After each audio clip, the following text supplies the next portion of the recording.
with the different employers in the area. And some people that are here today are actually looking to hire immediately. So I think it's a good way to kind of get the interview out of the way and let the potential employer know who the person is and put a name to the face. It's a beautiful thing for the school to step out and help those students that are still out here searching and grinding away trying to find their first job in this industry. It's a great thing.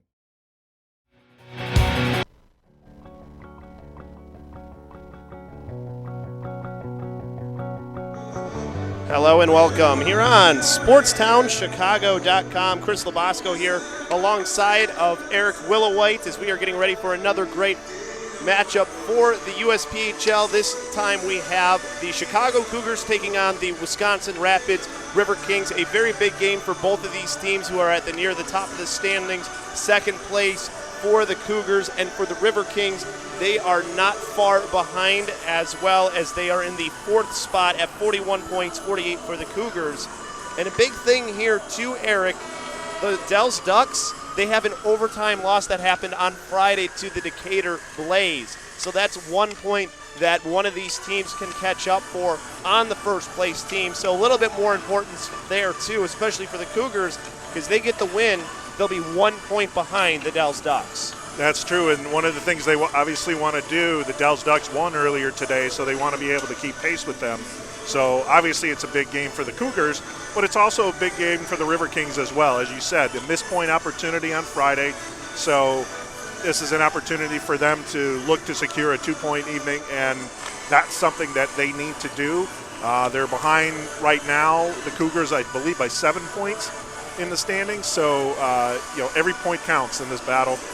Right, yes, behind the Cougars, 7 for them, for the Riverkings, and these two teams played each other just a couple weeks ago before Thanksgiving, and in those two games, it was a 3-2 win in overtime in the first one for the Cougars, Eric, and then in the second one, a 4-1 win. The Cougars really dominated and took control, so 2 good wins for them, and it was behind their goalkeeper in Dylan Gillis, who is going to be getting the start net tonight, so he was one of the big reasons why they got that win. That's an excellent point, and the Cougars have rolled out 3 different goalies this weekend from Friday to Saturday to Sunday. Gillis in net tonight, and obviously this is an opportunity against a team closer to them in the standings to see if he can stand tall for the Cougars. We'll see how that turns out. Yes, we'll definitely see that. We have some keys to the game for you guys tonight, too. Eric, why don't you take everybody through your 3 keys for the Cougars to get a win here tonight? Absolutely, Chris. So the first key to the game is keep an eyes on Kaiser. Reed Kaiser, forward for Wisconsin, came off a 4-point night last night against Detroit. The Fighting Irish had 3 goals and 1 assist, so he's the hot hand right now for Wisconsin, so definitely need to keep an eye on him. Another player to keep an eye on from the standpoint for Wisconsin is Harrison Cole. Harrison Cole is kind of the quarterback on their defense. Only has 4 goals, but he has 21 assists in the early going so far, so he's definitely someone who quarterbacks the play for the Riverkings. And then our third key to the game is Cody in control. Cody Raybach last night also had 4 points against Ileana, and let's see if he can keep that momentum going, carrying it into the game tonight against the Riverkings. He plays on that exciting line, Eric, with Gavin Nickerson and Anthony Zavane, which to me is one of the most exciting lines to watch here in the USPHL. If there's a line that strikes fear into the hearts of other teams, you'd think that has to be one of them. Of course, there's a couple other lines in this Cougars team that does that too. Definitely. Mike Watson, as we talked about in previous games, he's really stepped up his play since coming back, and he's definitely someone to be a force with. Had 2 points last night in the game against Ileana as well. He was also the first star of the game on Friday afternoon's game. So seeing some of that balanced scoring that we talked about. 15 goals for the Cougars over the last 2 games. Let's see how much they can put in the net tonight. And multiple guys scoring, too. That's what you always like to see, especially that first game. They had 8 different guys get a goal. You can't help but smile when you hear that. 8 different guys. That's a lot of different people getting involved for the Cougars. That's one of the things that makes them as good of a team as they are, is that it's not just that top line that we've said is really exciting, right, but they have that second, third, and fourth line that are just as exciting at points too. Yeah, secondary scoring is definitely a key for any team that wants to achieve something going into the competitive end of the schedule here. So definitely getting some – you may not always get balanced scoring, but you definitely need secondary scoring. There's a difference there.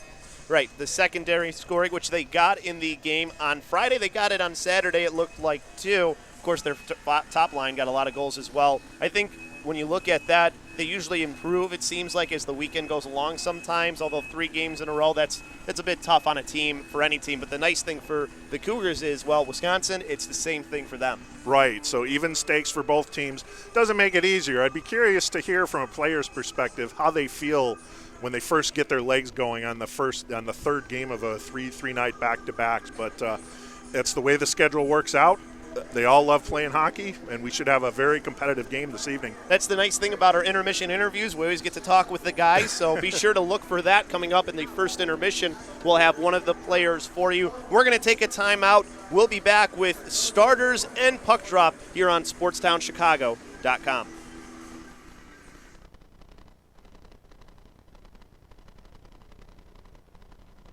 It is very much the school where you get out of it what you put into it. The Illinois Center for Broadcasting in Lombard gets results. My name is Misty Callahan, and I am a traffic reporter for Total Traffic and Weather Network. From being on air to the all-important behind the scenes. You're constantly doing projects, and it's like not just in class stuff, too. I mean, there are projects you have to do outside of class time as well as interning. The Illinois Center for Broadcasting Lombard campus is where you go if you're serious about a career in broadcasting. You had to come up with the show topics. You had to research the show topics, come up with talking points for your host. So it's not something that you just take a lackadaisical approach to. But if it's something that you really want to do, if you really want to be a reporter, if you really want to be on air, you really want to be a camera guy, then yeah, it's a program that'll at least give you the entry-level skills to help you get that first job in the business. I'm Jonathan Hood, instructor at Illinois Center for Broadcasting in Lombard, and I suggest that you find out more today by going to the website beonair.com/Chicago Sports. That's beonair.com/Chicago Sports.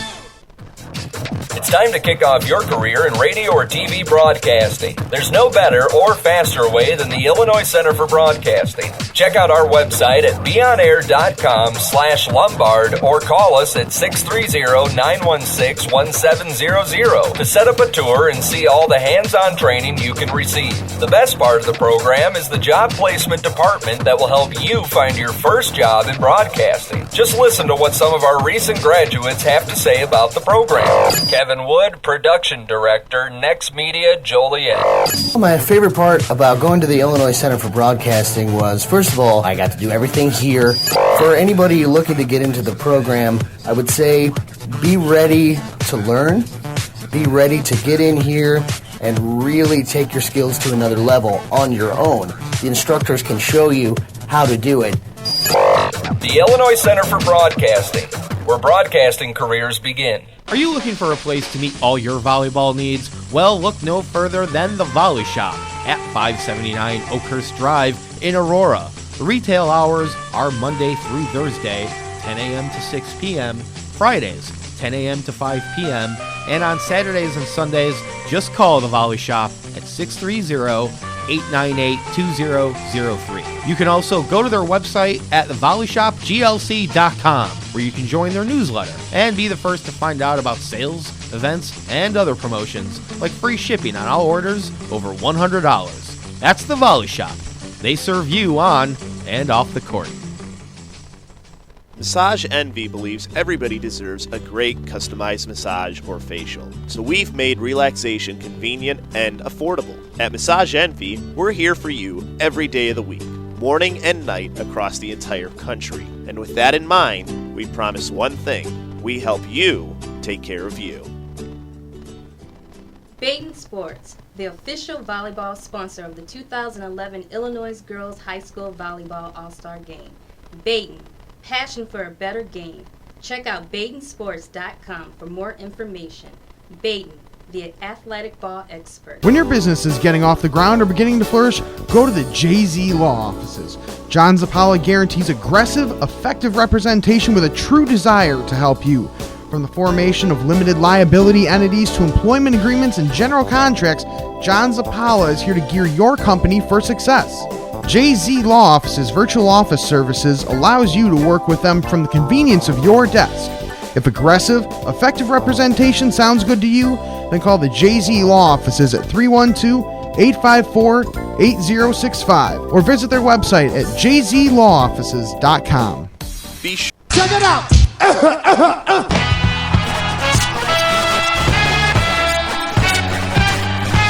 make some noise in this joint, man! Every day, the chances of becoming a victim of mercury poisoning increase. Mercury poisoning may cause neurological damage that impairs learning, vision, and memory. And mercury itself has become part of our everyday lives, absorbed by certain fish, taken into our bodies, and passed on to our children like a common cold. But you can stop this. Log on to earthshare.org and find out how. A public service message brought to you by Earthshare and the Ad Council.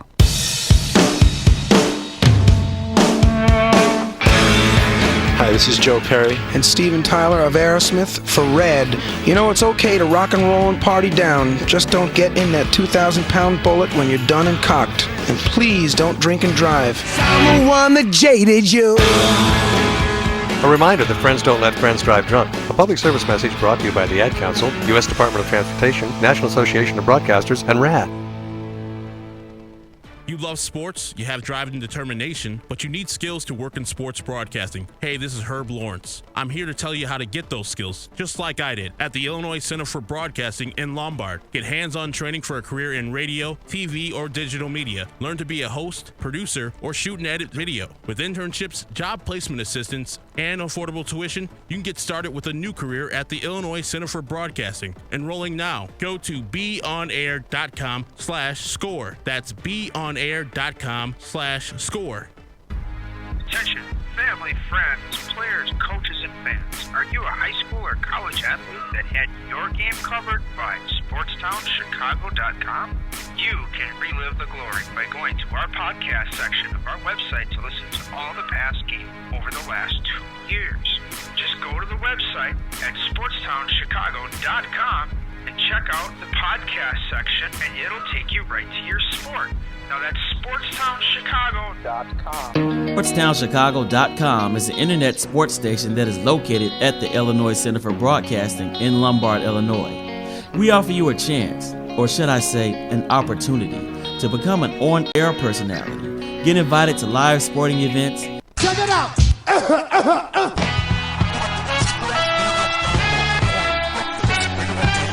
Somebody make some noise in this joint, man!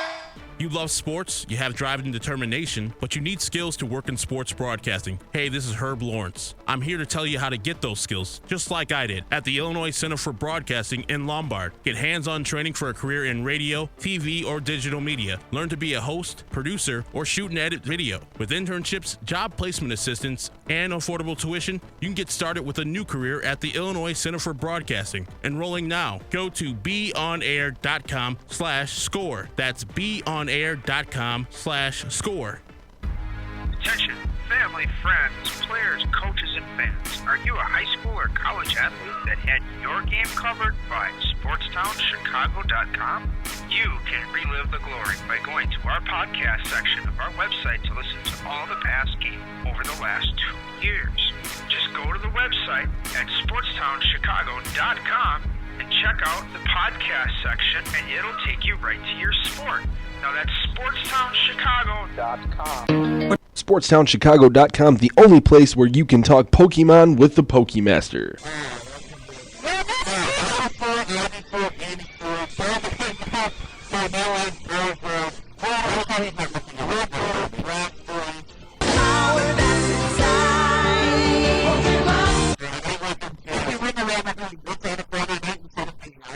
Bringing you all the pressing topics, brought to you by SportsTownChicago.com. They call me King Ho, copy. They call me King Ho, copy.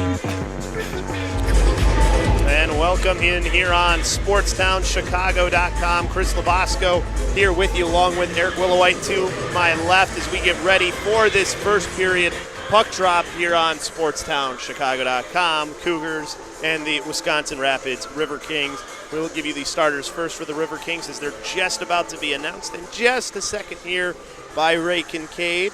The starting D for the Riverkings will be Harrison Cole and Tyler Carey. Starting at left wing will be Ryan Mantz. Right wing will be Kevin Van Buckland. And then at center will be Reed Kaiser.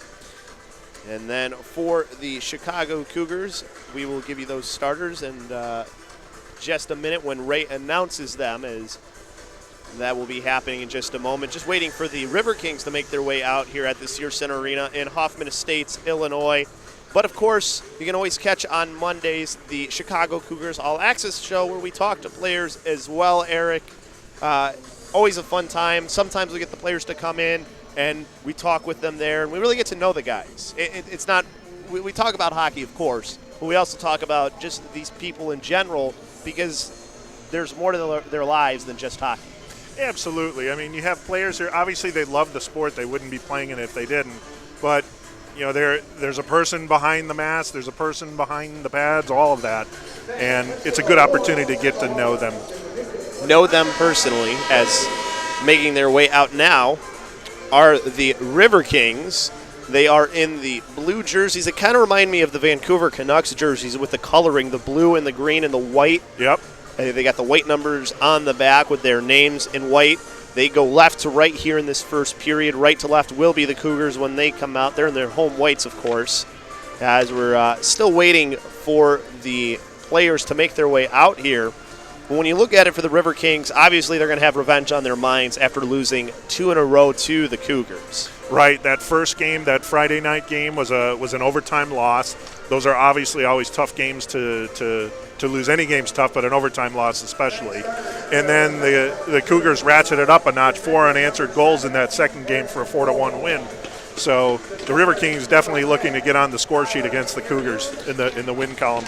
The other thing to point out as well is you can go and watch any of our previously broadcasted games on YouTube /SportstownChicago.com. So just go to youtube.com /SportstownChicago.com, and you can see all the other games that we've broadcasted. And this is actually the first time we'll get to see in person on SportstownChicago.com the Riverkings, as Ray just announced the players we had mentioned earlier for the Riverkings. And now time for him to announce the Cougars. And now let's welcome your Chicago Cougars!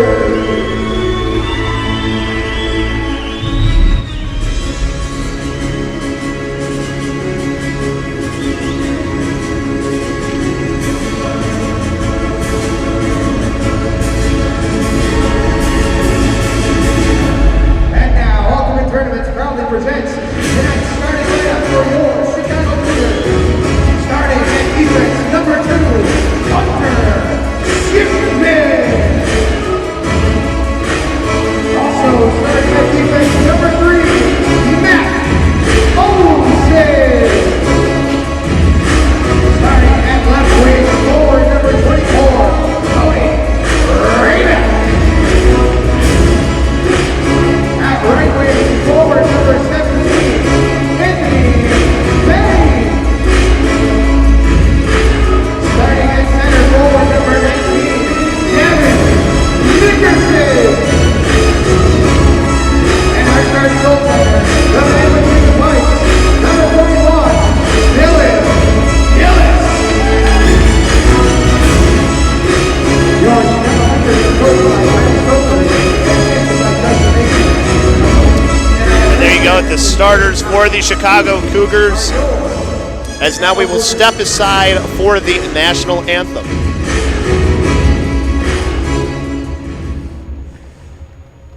Ladies and gentlemen, please rise and remove all hats.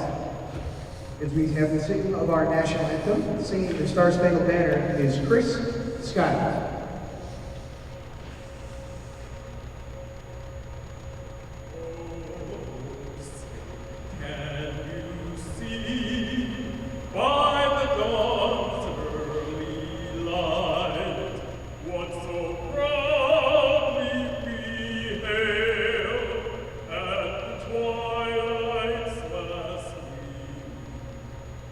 Whose broad stripes and bright stars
Rendition of the national anthem there as we bring you into the broadcast once again. Chris Labasco, Eric Willoway here with you as the Cougars, the home team in their white jerseys, will go right to left with the Cougar logo on the front, the yellow numbers on the back.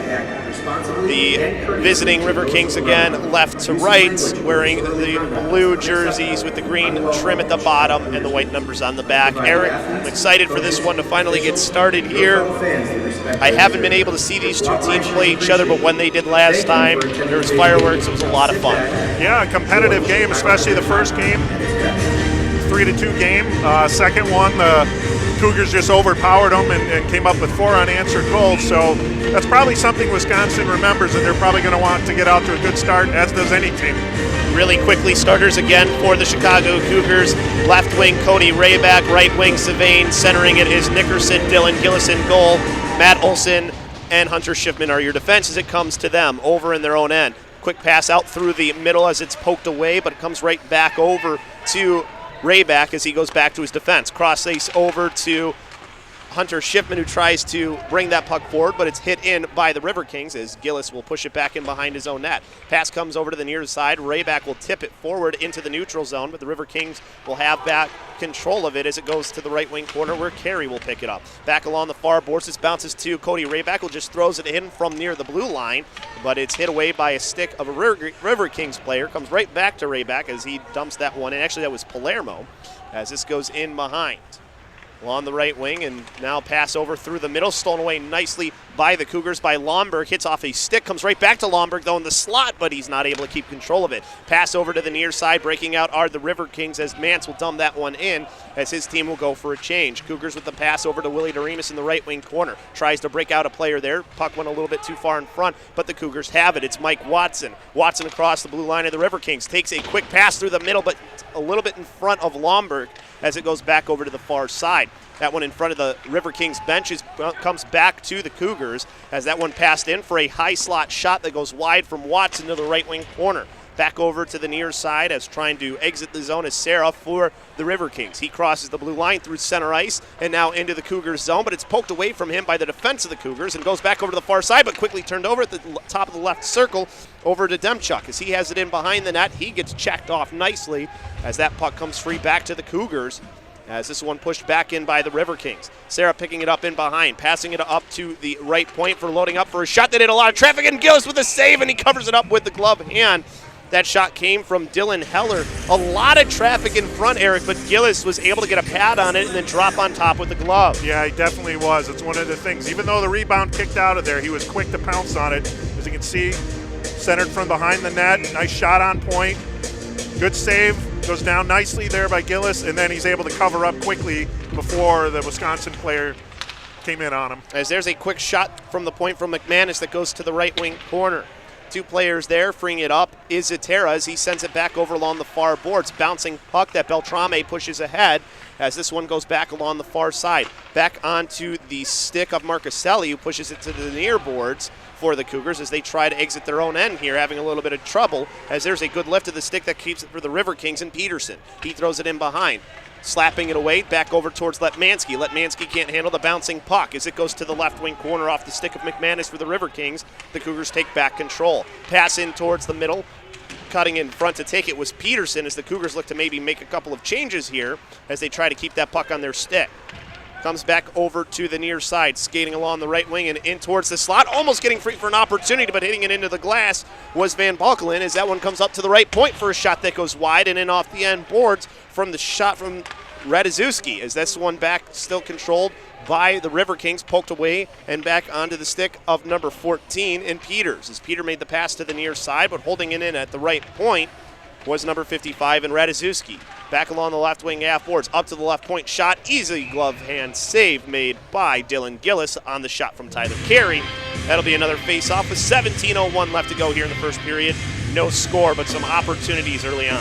There were some opportunities. Here, as you can see, shot going past Gillis there on his right. And it'll be shot again, frozen, easy save, and face-off in the Cougar zone. There's a couple giveaways early in the period there that the Cougars were just not able to capitalize on. And then most recently, the Riverkings have had the play. Right you are, Eric. A lot of time spent here in the Cougar zone, and the official talking with one of the players in the Cougars who's in the face-off dot in number 17 in Savain. Either way, face-off won by the Riverkings up to the left point. Dumped down towards the right wing corner as Olsen frees it up for Hunter Schiffman. Sends it to the near side. Cougars still with control. Pass through the middle as they find a wide open player along the right wing. It's Savain. Chips it to the middle to Nickerson. He's in all alone. Shoots and scores! 1-0 Cougars here early on the nice play from Savain to Gavin Nickerson. And everything's set up in the defensive zone. We'll get a look at it here on the replay coming up soon. But everything, we got to clear from the defensive zone. I think that was Rayback. Rayback to Zavain. Yeah, we'll get a look at it on the sideboards here. So that's Rayback right there. Feeds Zavain, and then it's a 2-on-1. Zavain feeds Nickerson wide open, and he buries it. I like the little move there, too. It was just a little shoulder fake and then quickly looked like through the 5-hole that he went with it. He faked as if maybe he was going to go to his backhand and didn't do it. As the Cougars win the face-off here, quickly pushed back the other way by the Riverkings for an icing, so bring it right back into their zone. Pressure being put on here early with 16:30 left to go in the period by the Cougars. Yeah, the first goal of the game doesn't guarantee victory, but it definitely sets you off on a good path. And I think after some of the recent play in the Cougars end, getting that goal really settled things down, and now face-off in the Riverkings zone. As the right wing circle face-off inside of the zone of the Riverkings. One up to Olsen as he gets a shot, but it hit too much traffic in front, comes back out into the neutral zone. Skating after it is Hunter Schiffman in his own end. Looks for a pass through diagonally to the near side, up to Van Dyke as he tries to make that pass into the middle. Bouncing puck goes right back to the Riverkings. Good job reading that one by Schiffman as he knocks the puck free for the Cougars at center ice as the pass goes over the left wing to Lomberg. Lomberg top of the left circle, pad save made by the goalkeeper for the Riverkings as it goes down into the right wing corner. As this one back along those far sides, as Nelson was the one with that save, as it goes back to Lomberg for the Cougars before he gets ridden off the puck, and taking it back are the Riverkings. But coming right back to Willie DeRemus as he dumps this one to the right wing corner. Pressure being kept on by the Cougars as this one bounces in towards the slot. Kropp couldn't handle the bouncing puck as it's back for the Riverkings. They have a 3-on-2. Skating along the right wing, and then a pass in for the slot. Save made by Gillis. Couldn't hold on to the rebound on the shot from Mance as it goes back into the neutral zone to Letmansky. Letmansky for the Cougars along the right wing. Skates into the right circle on his backhand. Puts it on his forehand for the shot. Save made by Nelson. Goes into the right wing corner and in behind as the Riverkings take it back. A lot of back and forth here in the early going. Back and forth we go as the Cougars have control of the puck on the far side in their own end. Skating along the right wing is Palermo's. He gets past one player and over the blue line, kicks it to the right wing corner with his right skate. In behind the net, bouncing puck sent there into the left wing corner by Zetera as it comes free towards Kropp. Kropp getting pinned up there as it comes free over to Lockinen for a shot, and the glove save made by the goalkeeper Sam Nelson for a left wing circle face off with 14:48 left to go here in the first period. 1-0 Cougars. Yeah, just throw the puck on net. You never know what can happen. Obviously, there wasn't much traffic, as you can see in the replay here, but you're putting the puck on net in the chance that the goalie can't handle it. You hope someone's there to able to pounce on a rebound. Left, yeah. Good glove by Nelson there. Yeah, keeping it that low shot too. Sometimes it's better to use the glove than the pad. As this one comes to the near side to Lockinen as he tries to send the pass forward, bounces off a Riverkings player, comes right back up into the air, grab now finally and down by Tyler Carey. He streaks in along the left wing for the Riverkings. Dropped it off top of the left circle unintentionally for Sarah as this one sent back in behind the net. Comes back over to the near side onto the stick of Trapp. As Trapp tried to push this one forward, can't get it out of the zone as it goes back in behind where Beltrame will pick it up. Pass along that far side as streaking forward with it for the Cougars was Trapp. Kind of had a player cut in front of him, circled back into his own end as his team was making a few changes. Trapp back through the middle, getting a tip on it at least with Zavane, so no icing here as it goes in behind the net. Good work by Zavane behind the Riverkings net as he sends the puck towards the left wing corner as it comes back to Sarah. Sarah can't get that puck out as it ends up going to Cole for the Riverkings over to the far side. Up at the right point, Nickerson holding this one in. Takes a shot that's blockered away by the goalkeeper in Nelson as this one comes back into the neutral zone. Along the near side, back and forth action here as neither team really having control of this puck. As there's a hit that frees it up onto the stick of Zavane. Nice move around one player. He's got a one-on-one. Poked free, but right to Gavin Nickerson as he puts it onto his backhand. Sends it over to the left wing corner. And now up to the left point for Olsen, but he can't hold it in at the point. But puck possession back for the Cougars here for a little bit. Yep. There's good momentum there. Stretch pass, trying to tip it in with Zavane. Now it goes right to Van Dyke. Makes a move around one player as he goes in behind. Chips it free to the right wing corner for Mike Watson. Watson's stopping on a dime there, but he's got two players bothering him from the Riverkings. Getting a little bit of help inside as coming in to help was Van Dyke. Puck comes free over to the near half boards as it was pushed there by a Riverkings player. Shot from DeRebus that goes wide of the net. I don't think that the goalie in Nelson had that good of a view of it. Into the right circle. It's on the stick of Zatera. He takes it in behind. Trying to get around one player, as that's Lomberg, as he sends it to the left wing corner.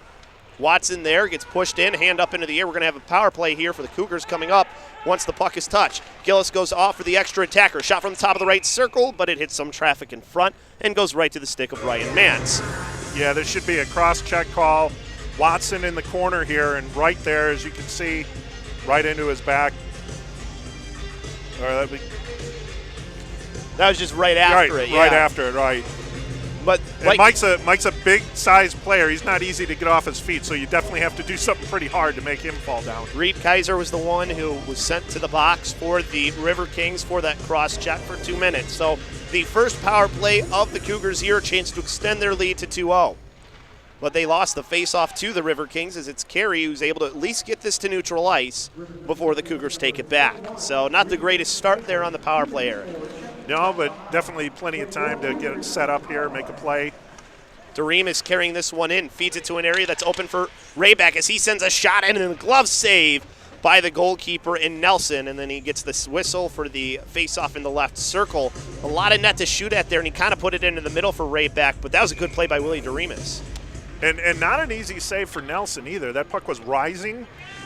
And I think it was on the wrong side of his body that he made the save with the glove, too. So something to pay attention to if you're the Cougars. All right. Pass into the slot here. Round one is Zavane gives it off for Nickerson, who tried to feed it back for the sharp angle shot, but couldn't get it in, was Rayback. Back over along the near side. It's sent out by the Riverkings as this will come back to Dylan Gillis, who will touch it up and slow it down. Great opportunity. Maybe too much passing, Eric. A little bit more. It looks like Rayback was trying to bounce it off the back of the goalie side there. He was a little bit under the line there, but good steady pressure. As the Riverkings killing off some time here as they send a shot wide that comes to the near side. Cougars back with control. 11:30 left to go here. Minute 22 on the power play. Goes to the far side for the Cougars. They still trying to get into the zone here as a round one goes Nickerson. Feeds Rayback in the high slot. He sends a shot that I think hit a player and went out of play. So this should be a face-off inside of the zone as that looked to hit off of number 25 in Albitz. Yeah, over the line here. We're feeding Rayback. He's going to get the shot off, but good shot block there, both stick and legs down. Puck deflected up into the net. And watching the replay there, I think it was the stick that ended up hitting it. Either way, he had both stick and legs down, so he was determined to make sure that puck didn't get through to Nelson. Win right to Schiffman for the shot, and he missed the net wide. Goes into the right wing half boards. Back up to Olsen, toes the line. I think that might have hit the post. I think you're right. There's Olsen's shot. Is that one sent away as his shot never got in. Good stick by Austin Luxford to send it down. Gillis will throw it in behind his net for his team to start back up again with 45 seconds left on the power play. Pass over to the near side as along the left wing. It's Hunter Schiffman throwing it in with the backhand to the right wing corner. Chipped over to Lomberg, who goes up to the right point to Dareemus. Back to Schiffman at the top of the left circle. Loads up, shot, and save made right into the stomach of the goalkeeper and Nelson. Pretty easy save from that time.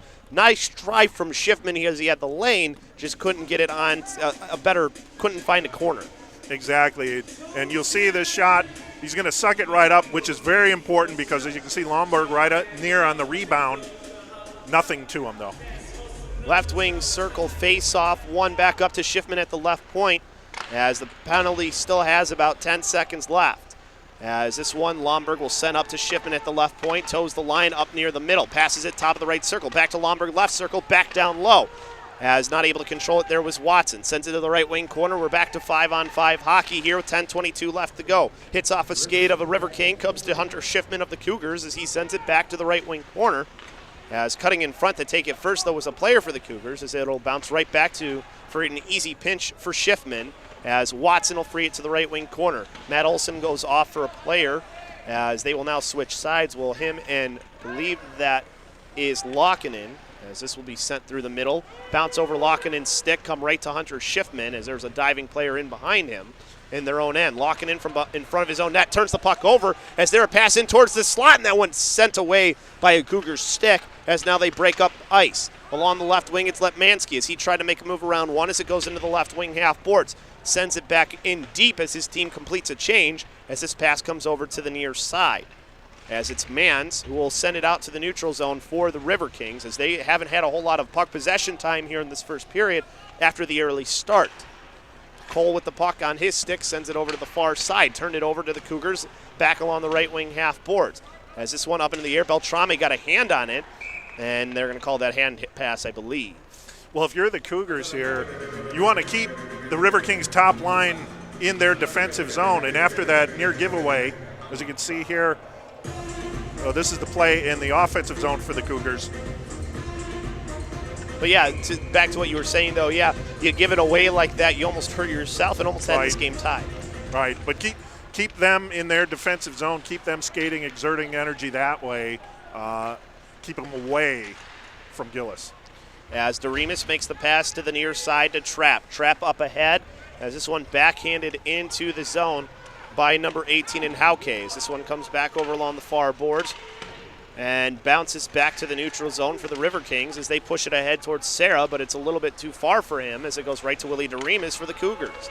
Right at that blue line, it ends up being grabbed by Dylan Gillis as it was sent right in on him, and he played it sort of like a shortstop and made the save. 8:37 left to go here in the first period, 1-0 Cougars. Just didn't have to throw it to first base.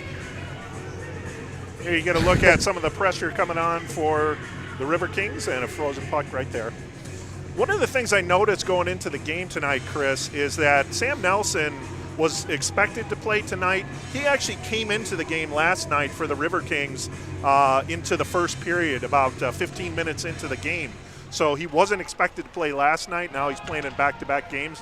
I don't know if that'll mean anything as this game goes on, but just something of note that he played last night in addition to he's in manning the pipes tonight for the River Kings. Hasn't played too bad so far. This one along the near side, sent in by the River Kings to the right wing corner where Willie Doremus will pick the puck up behind his own net. Sends the pass in, ends up bouncing off the end boards right to Gillis and smartly covers it up. Didn't like what he was seeing, so cover the puck. 8:07 left to go here in the period, 1-0 Cougars. Never a bad play. As you can see here, what you want to do is just prevent rebounds, prevent anyone from coming on additional traffic. Gillis covering the puck up, two defensemen in front of him. The gates were closed. So face off to the right of Gillis here as the Cougars win the face off in behind the net. As it's on the stick of the player there in Hunter Schiffman. Schiffman along the far boards trying to work it out as his team passes it in through the middle. Skating along now to the left wing is Watson. Watson top of left circle sends a shot, save made, and the rebound almost came out, but dropping on top with Sam Nelson for the face-off to his right with 7:48 left to go in the first period, 1-0 Cougars. There you see the play entering into the River King zone. And Nelson's going to take a look at this. Stops the initial shot, puck drops, but then he freezes it up quickly. And Watson right on the doorstep. Watson was smart, too. He tried to send the puck low, just didn't get it quite low enough, had a little bit too much lift on it, it looked like. Yeah, that's a good point, Chris. A lot of times players tend to shoot the puck high where it's a little softer and the goalie can absorb it. You got to shoot it against the pads. You're going to get more rebound activity. I know it's easier said than done when you're on the rush, but that's where you're going to get most of your rebounds. As the pass from Lomberg hits off of a player there in Van Dyke and then cleared in by the Cougars as they go and chase. Riverkings with control of the puck behind their own net. Luxford now along the left wing. Skates past center ice across the Cougars line. Gets checked as that puck comes free back onto Van Dyke's stick. He backhands this one to center ice where the Riverkings take it back, and clearing it in will be Luxford. Bounces off the end boards and Gillis will slap it in behind for Schiffman. Gives it off to Olsen. Pass diagonally to the right side. Off of Kropp's stick, not controlled, as it's back to the Riverkings as Mance has it. Mance dropped it off for number 21 in Kaiser as they kind of got lost in the skates there. Kaiser still with control and behind the net. Left wing corner, left it for Van Balklin as that one will go towards the right wing half boards where Letmansky for the Cougars is. His backhanded pass just out of the reach of his player, and it's turned over and held in at the right point by Heller. Heller around a check, still has the puck free. Puck on edge finally comes to Letmansky as he's able to hit it to Kropp. Kropp through center ice, gets it across the blue line, gets a little bit of help to push it forward as that bouncing puck just in at the blue line, held in by Beltrame, but then it goes right to Tyler Carey. Carey streaking up through the middle, takes a shot, hit off the stick of Beltrame and goes to the left wing corner as Beltrame pokes it free. Cougars with it back out in the neutral zone. Letmansky around one check into the right wing. Takes a shot from the top of the right circle. Save made by Nelson for the right wing circle face-off with 6:02 left to go. And again, as you can see where the Cougars are here on the rush coming in, putting some pressure on Nelson, making the save. But again, the Riverkings top line is out there, or now they've come off, but making them play in their defensive zone. As this one sent out over the head of Palermo's. It's a 2-on-1 here as holding on for a shot in the goal. Did it get in? The hand is down. Yes, it is a goal. Able to push it in for the Riverkings as he got mobbed by his team was number 16 and Alex Serra. As you saw Palermo, the puck went over him off of this face-off. Yeah, we're going to see obviously a 2-on-1 break here. Close the gap quickly. We'll see if his stick actually got it in or if it was off the skate. That was off the skate, yeah. Look at the skate. Obviously, we don't have replay here. Could have been a kicking motion. They might be looking at it. Yeah, they're announcing it. Yeah. And we have a penalty up, and I think no goal. No goal. So we had one official pointing as if it was in, but the official rule is that it's not a goal. Now we just have to see what the penalty's for here. That looks to be Austin Quarters who goes into the box. So we're waiting to see who ends up.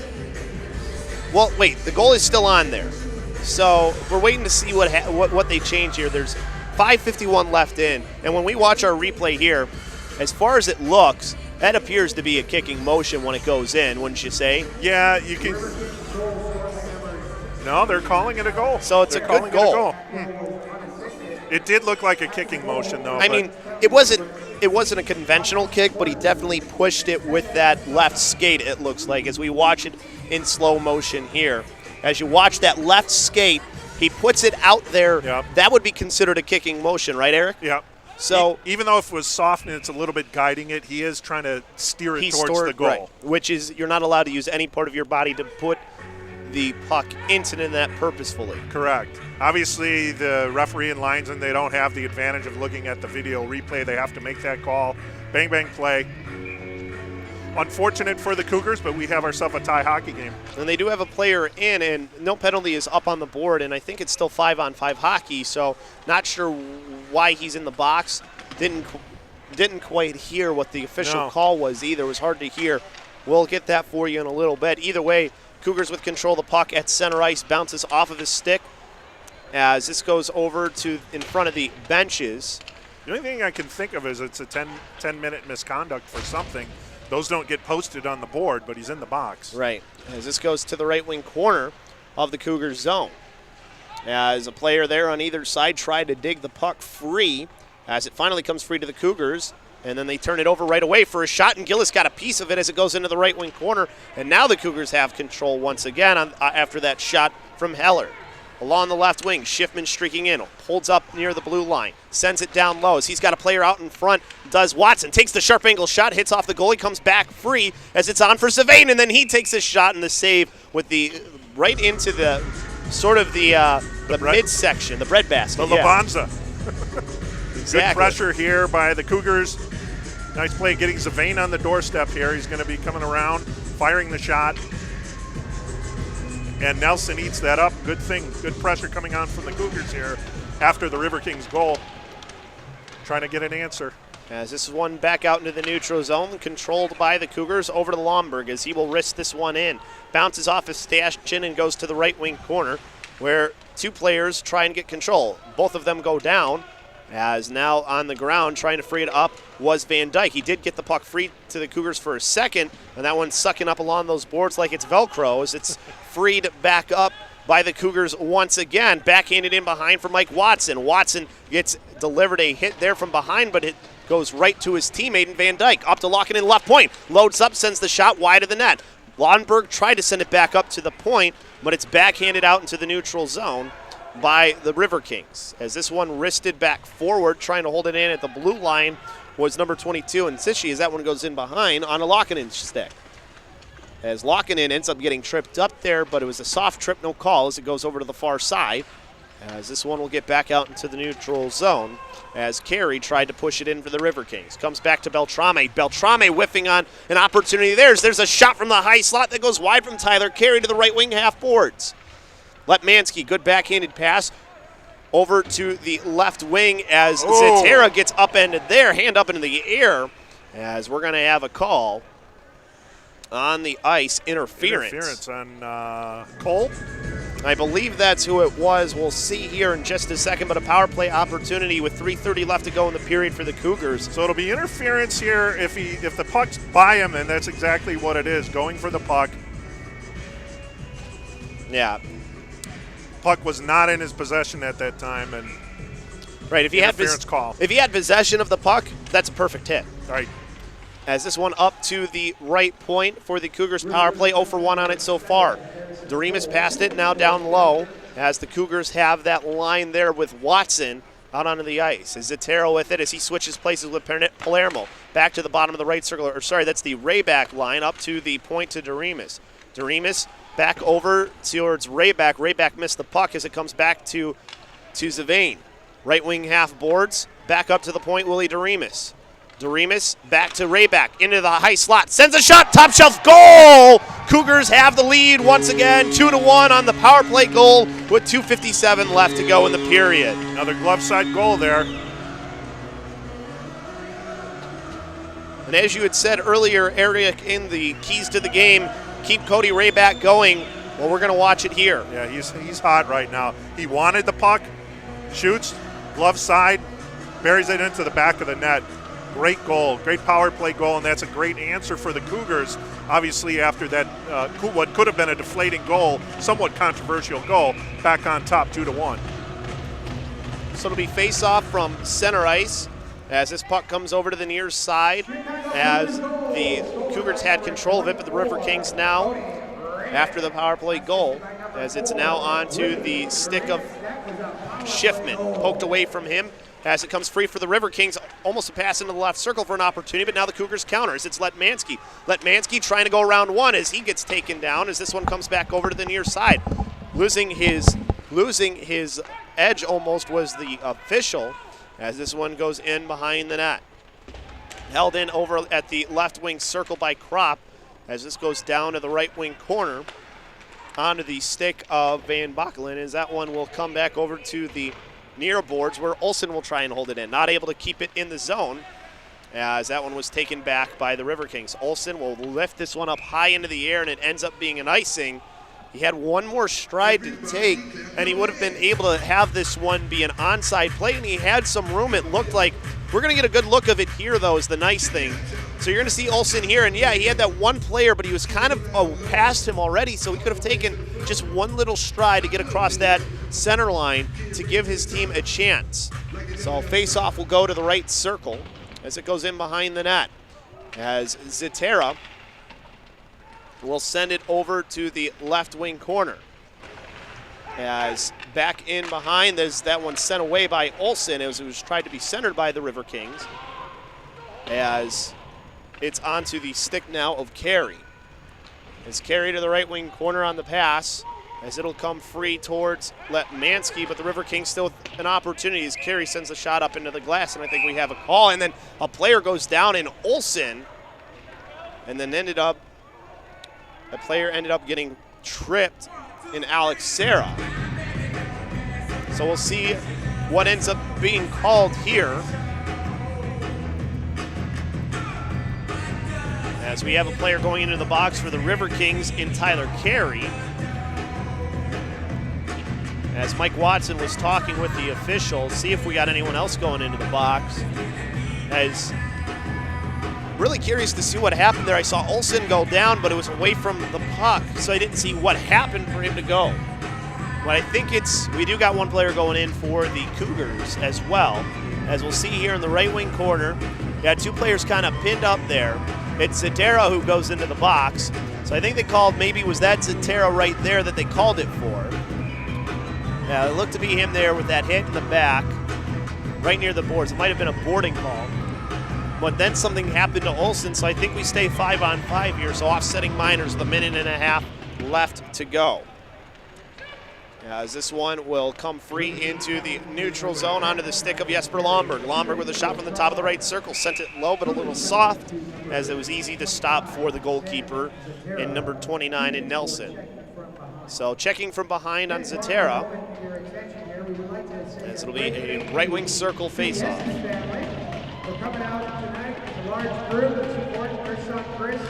As this one went up top of the right circle for a shot, bounces off up to the right point where Beltrame will hold it in for the Cougars. Sends it back down low as this one goes into the right wing corner, as it's on to the stick of Lomberg for a second, as now he gets it back from Watson. Watson tried to center the puck, couldn't get it to Van Dyke, as it's taken back by the Riverkings. As Heller will send this one top bottom of the right circle, as this one goes up high into the glass to the left point. Back to the left wing corner, Beltrame with the puck.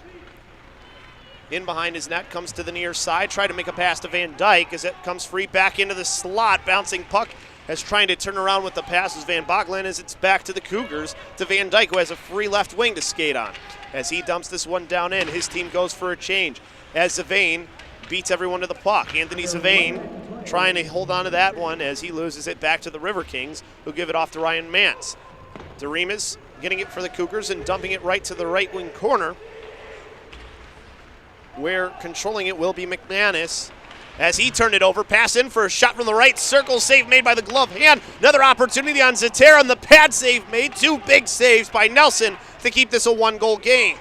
As the puck went through the skates of DeRemus, 2-on-1 opportunity here, and roofing it into the glass was number 15, Ndemchuk, as this one up into the air to center ice, and that'll do it for the first period. 2-1 Chicago Cougars is how it stands. As we'll look at the end of this one here, as these two great opportunities. The first shot, or I believe that was the second shot. Either way, the save made there with just getting the glove hand, it was all reaction, so that was the first. Then here's the second. Through traffic, a player in front of him on his own team in number 20, and McManus kind of screened him, but able to see enough around it and get the right pad out in time was Sam Nelson. So we are going to go now down to ice level here, as with Matt Olson.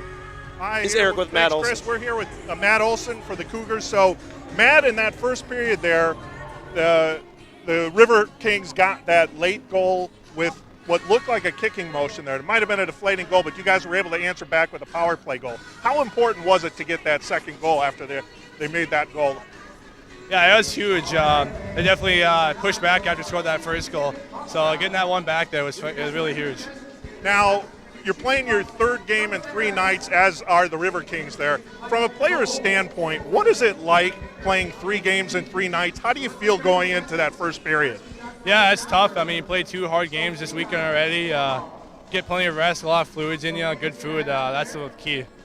Now, what's the key to the second period here? Obviously, they were coming on late with a power play. What do you think? Is there anything you need to do differently going into the second? I think we need to keep doing what we're doing, get the pucks deep, get the pucks out. I feel like with some turnovers that may have given some extra chances out there. If we just take care of the puck, move the puck, play our game, we'll be good. Matt, we appreciate your time. Good luck in the second, third period. Chris, back to you. All right, thank you very much, Eric. And as you heard, talking with Matt Olson, one of the captains of this team, it was a pretty good period for the Cougars. The turnovers that have led to some of the opportunities, though, have been the Cougars' fault more so, just maybe trying a little bit too hard with some of those passes. So not too bad from the Cougars. They've had 2 good goals as well, one of them a power play goal too. That has really made the difference for them offensively. They've spent a lot of time with that puck in the Riverkings zone. So as long as they shore up things a little bit on their own end, they should be good. Dylan Gillis is playing pretty well in net. Not that he's seen that many grade A opportunities, but the ones that he has seen, he stopped most of them. The one that he didn't stop, well, it was in off of the skate. What can you do? There's not a whole lot that he could have done. As we watch here, the second goal by Cody Rayback on that power play, just taking it in, a little bit of a screen in front and the glove hand too late by the goalkeeper for the Riverkings in Sam Nelson. We will take a timeout as they have right now. They've got the shoot the puck going on here at center ice. We will take a break, and we'll be back with more Cougars hockey here on SportsTownChicago.com. What's up? It's Jonathan Hood from Chicago's Game Night. You've heard me talk about the Illinois Center for Broadcasting in Lombard, but what do the students think? My name's John Stevens. I am a promotion coordinator at ESPN. Everybody was helpful. Everyone cared. All the teachers at ICB were really there and passionate about their job and sharing their idea and their dream with you so you could achieve your goal. At ICB in Lombard, you learn the tools that will help you get that first job in the business. Dozens of industry pros teach you how to be on air, produce shows behind the scenes, work digital equipment, and design web pages. And it works around your time. It's very flexible, and they work with you at every hour and any day they possibly can. Plus internships, career placement assistance, and a commitment to your success. I'm living the dream, and I suggest that everyone who has a passion for radio or television or web design, ICB is definitely a place for them to go. Go to beonair.com/Chicago Sports to get started. That's beonair.com/Chicago Sports. Just being part of the ESPN team is special, and it's all because of ICB. It is every much the school where you get out of it what you put into it. The Illinois Center for Broadcasting in Lombard gets results. My name is Misty Callahan, and I am a traffic reporter for Total Traffic and Weather Network. From being on air to the all-important behind the scenes. You're constantly doing projects, and it's like not just in class stuff, too. I mean, there are projects you have to do outside of class time as well as interning. The Illinois Center for Broadcasting Lombard campus is where you go if you're serious about a career in broadcasting. You had to come up with the show topics. You had to research the show topics, come up with talking points for your host. So it's not something that you just take a lackadaisical approach to. But if it's something that you really want to do, if you really want to be a reporter, if you really want to be on air, you really want to be a camera guy, then yeah, it's a program that'll at least give you the entry-level skills to help you get that first job in the business. I'm Jonathan Hood, instructor at Illinois Center for Broadcasting in Lombard, and I suggest that you find out more today by going to the website beonair.com/Chicago Sports. That's beonair.com/Chicago Sports.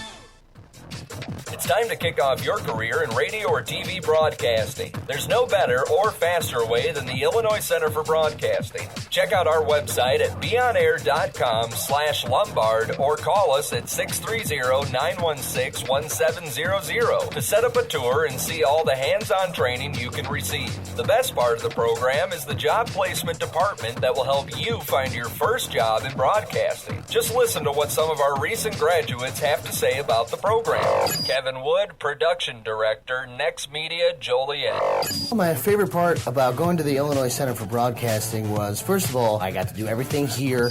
For anybody looking to get into the program, I would say be ready to learn, be ready to get in here and really take your skills to another level on your own.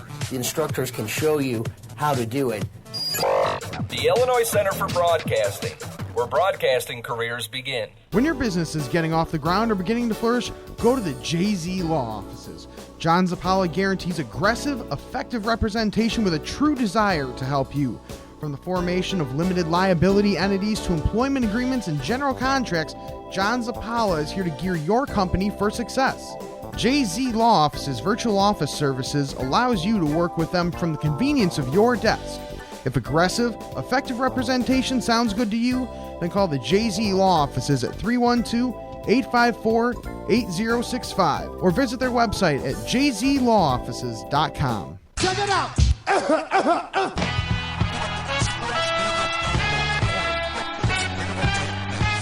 some noise in this joint, man! You love sports, you have drive and determination, but you need skills to work in sports broadcasting. Hey, this is Herb Lawrence. I'm here to tell you how to get those skills, just like I did at the Illinois Center for Broadcasting in Lombard. Get hands-on training for a career in radio, TV, or digital media. Learn to be a host, producer, or shoot and edit video. With internships, job placement assistance, and affordable tuition, you can get started with a new career at the Illinois Center for Broadcasting. Enrolling now. Go to beonair.com/score. That's beonair.com/score. Attention, family, friends, players, coaches, and fans. Are you a high school or college athlete that had your game covered by SportsTownChicago.com? You can relive the glory by going to our podcast section of our website to listen to all the past games over the last 2 years. Just go to the website at SportsTownChicago.com and check out the podcast section, and it'll take you right to your sport. Now that's SportsTownChicago.com. SportsTownChicago.com is an internet sports station that is located at the Illinois Center for Broadcasting in Lombard, Illinois. We offer you a chance, or should I say, an opportunity, to become an on-air personality, get invited to live sporting events, and we teach you how to interact with your listeners. Get the training you need to get in the broadcasting industry. Just go to SportsTownChicago.com or dial 630-916-1700. What's up, Chicago? It's Rufio. Are you looking to get hands-on training for a career in radio or TV? Just do what I did and go to the Illinois Center for Broadcasting. Whether you're looking to be on air or behind the scenes, the Illinois Center for Broadcasting is for you. As a graduate of ICB, I was placed in an internship with KISS FM, and now I'm on the air. You can do the same. For more info, go to beonair.com/career. That's beonair.com/career. SportsTownChicago.com is your place for NIHL high school club hockey. Every goal, all of the checks, and every jarring hit. SportsTownChicago.com, in a league of our own.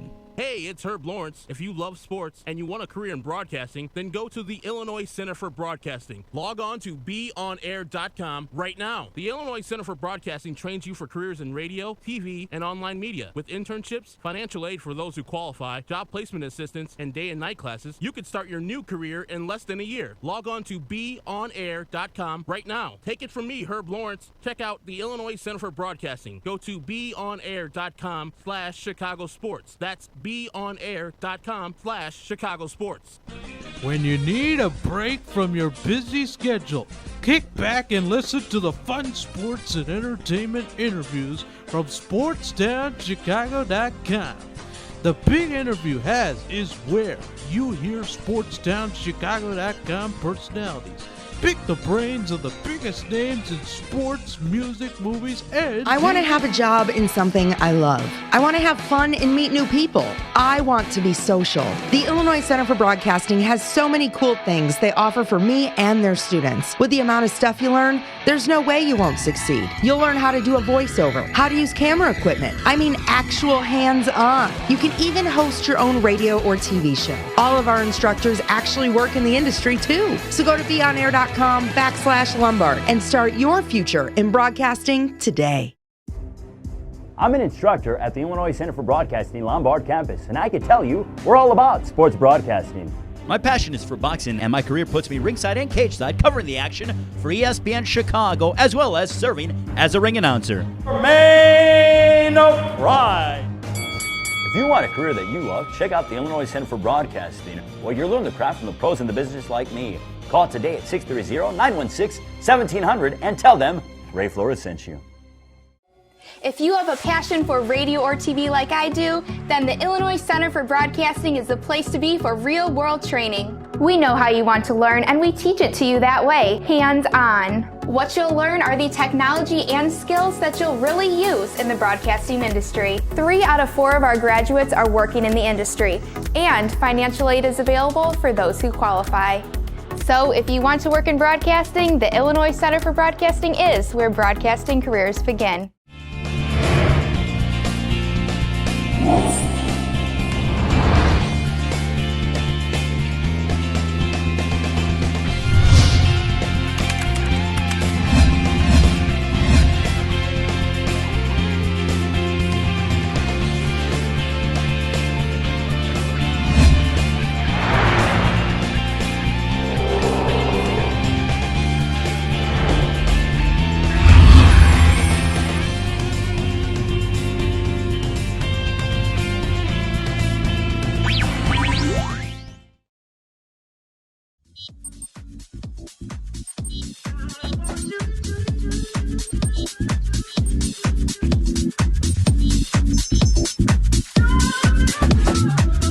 I'm an on-air talent, and I went to the Illinois Center for Broadcasting. I'm a voiceover talent. I went to the Illinois Center for Broadcasting. I'm an on-air talent, and I went to the Illinois Center for Broadcasting.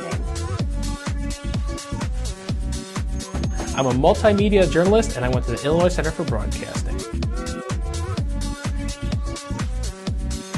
I'm a sportscaster. I went to the Illinois Center for Broadcasting. I'm an on-air talent, and I went to the Illinois Center for Broadcasting.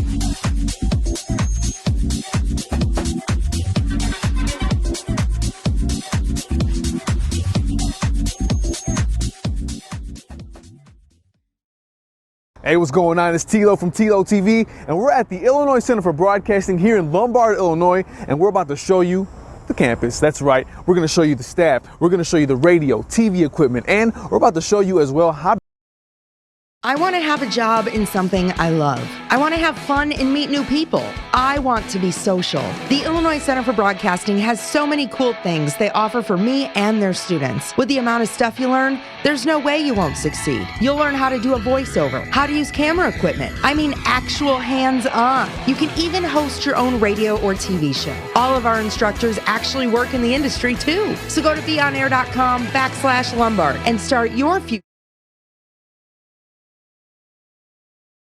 Host sports shows, do play-by-play and color commentary of live games. You'll learn on-air and behind-the-scenes skills just like I did. ICB Lombard's program offers internships, job placement, and financial aid for those who qualify. For more information, go to beonair.com or text MATT to 33239. That's MATT to 33239.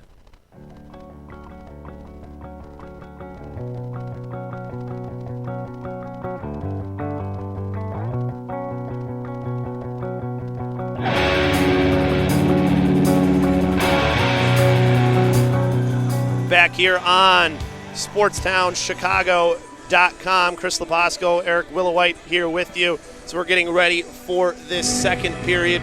It is currently a lead for the Chicago Cougars, 2-1. Eric, pretty good first period from them, other than the couple turnovers, which we heard the captain in Matt Olson talk about. Yeah, exactly. I mean, they were happy with the way they played in the first period. Obviously, only having a one-goal lead probably wasn't they expected, given the amount of pressure they had on the Riverkings. Shots for the first period were 14-4 in favor of the Cougars. So, from carrying the time of possession in the play, that's something the Cougars definitely did. However, that one goal that the Riverkings did get, which somewhat controversial, as we're going to be able to see here. Here's the Cougars. This, I believe, is our second goal. This is the goal, glove side off of Nelson, that makes it a 2-1 game. That was on the power play. So big score there for the Cougars to be able to take the lead going into the second period. There's a little bit of net front presence on that one as well, was one of the good things too. Not as much as maybe Coach would like, as if you remember from our talks on Friday, he harped on net front presence on their power play and had a little bit of it there at least. Right, definitely that's where you're going to take advantage of it. If you're shooting the puck low, getting rebounds off the pads, getting the greasy goals, as they like to say, that's something that definitely the Cougars would like to do a little bit more of. We'll see if they can extend that out here into the second period. Now here you go. Here is the Riverkings' first goal. Now watch the left skate of Suara there. And as the puck's touching it, you can see the skate kind of guide it into the net. There is some movement, so he turns the skate to kind of guide it and direct it into the net. Now, it could be questionable that you may not call that a kicking motion, but you're definitely steering it into the net. And I think with the benefit of the replay, the referees, had they had that opportunity, might have disallowed that. Right. I mean, something to take in mind for that. Think about the Chicago Blackhawks in the Stanley Cup Finals when you have Andrew Shaw headbutt the puck into the net, and everybody's going crazy because, everybody knows about the kicking motion. Right. But that's not a kicking motion when you headbutt it in, but it's a motion where you're pushing the puck into the net. Using something on your body other than the stick to do so is not allowed. Guiding it into the net, exactly. And that was a rule that we found out during the Stanley Cup final, that headbutting is not allowed. Yes, definitely. As we'll send things over here now to Eric as he will take over the play-by-play for you here in this second period. Thank you, Chris. Really, really excited to see how the Cougars go about things here in the second period. We talked about the turnovers, Eric, but also they do have players in the boxes on either side, but it is still 5-on-5 hockey. That's the one thing, too. 2 players in the box on the side of the Riverkings, but it is 5-on-5. 5-on-5 hockey here as we begin the second period. Cougars going from your left to right, and the Riverkings right to left. Period of the long change. We'll see if it comes into play at all here. Riverkings now moving the puck out of their zone.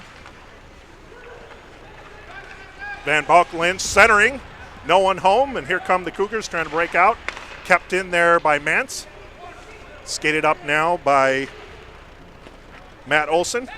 And puck's frozen on net by Nelson. Yeah, trying to dump that one in, Eric, and he sends it right at the goalkeeper and Nelson, and he grabs it out of the air and holds on to it. Just a simple play, but this is watching here, went right to Olsen. He's able to add a free lane to skate across that center line, try to start something for his team, but you'll take the face-off in the zone. Yeah, not necessarily sure he was trying to throw it on net, but either way, face-off in the zone. Won by the Cougars, shot by Raybeck. Saved. Zavane behind the net, feeding centered. Blocked there by Nelson. Kept in by the Cougars. Raybeck shot blocked in the slot. Kept in by Doremus. And let's see, we have offsides call. Yeah, he just missed it with the stick. He ended up like getting it with the skate. As we'll watch it again. As you'll see, the turnover there that gives the first good opportunity to Rayback. And then here Olsen, he tried to dive out with the stick, and then he just came in. Left it. And yeah, he hit it in with his skate. Puck in the Cougar zone, near boards. Centered Zavane, saved by Nelson. Quick pass from Rayback to Zavane, saved. And now puck deflected there. Cougars getting plenty of opportunities there. Oh! Sweeping in for the goal is Cody Rayback. And it was kind of feeling like it was a matter of time, Eric. They were controlling the puck so long in the offensive side, and Gavin Nickerson, he's got his palms up to the air as if what? But the goal seems to be good. I don't think they're taking the goal off, but I wonder if we're having somebody go towards the box. I don't know. He was questioning something, but we get to watch here again this goal. You're going to see the puck bounce. They can't clear it away. Nice job getting on for a forehanded shot in the slot by Zavane. It bounces off of his skate, goes right to Rayback, who just slaps it in as that puck was on edge for the goal. Tough play there. Heller almost had that puck blocked, but off his skate to Rayback and in. That was a good goal. Now the play resumes in the Cougar zone. Longbird feeding it over to Watson. Watson far side in the corner now. Holt pressuring Watson. Watson on the net. I think the net's knocked off its moorings. Yeah, I think this one will stay in too here, Eric. It looked like he got pushed into it. But you like that little power turn in there from the corner, trying to just stuff it in past the pad. As we watch one more time, the last goal here, Rayback sweeping in to get it and sending it over the glove hand. You know, we've seen 2 goals like that over the glove side. Not that he has a bad glove for the goalkeeper in Nelson, but he drops it sometimes. Right. And I think that's one of the things we'd have to see if they're intentionally. Now in that play, obviously, you're just looking to get it on the net. Right. But are they looking to go glove side on Nelson? Is that something they picked up from some of the previous games? As now we're going to watch that one opportunity here. Actually, this is where the whistle came. I think a high stick maybe was what they called it because it's coming into the Cougars zone. Either that or icing. Okay. Face-off won by the Cougars.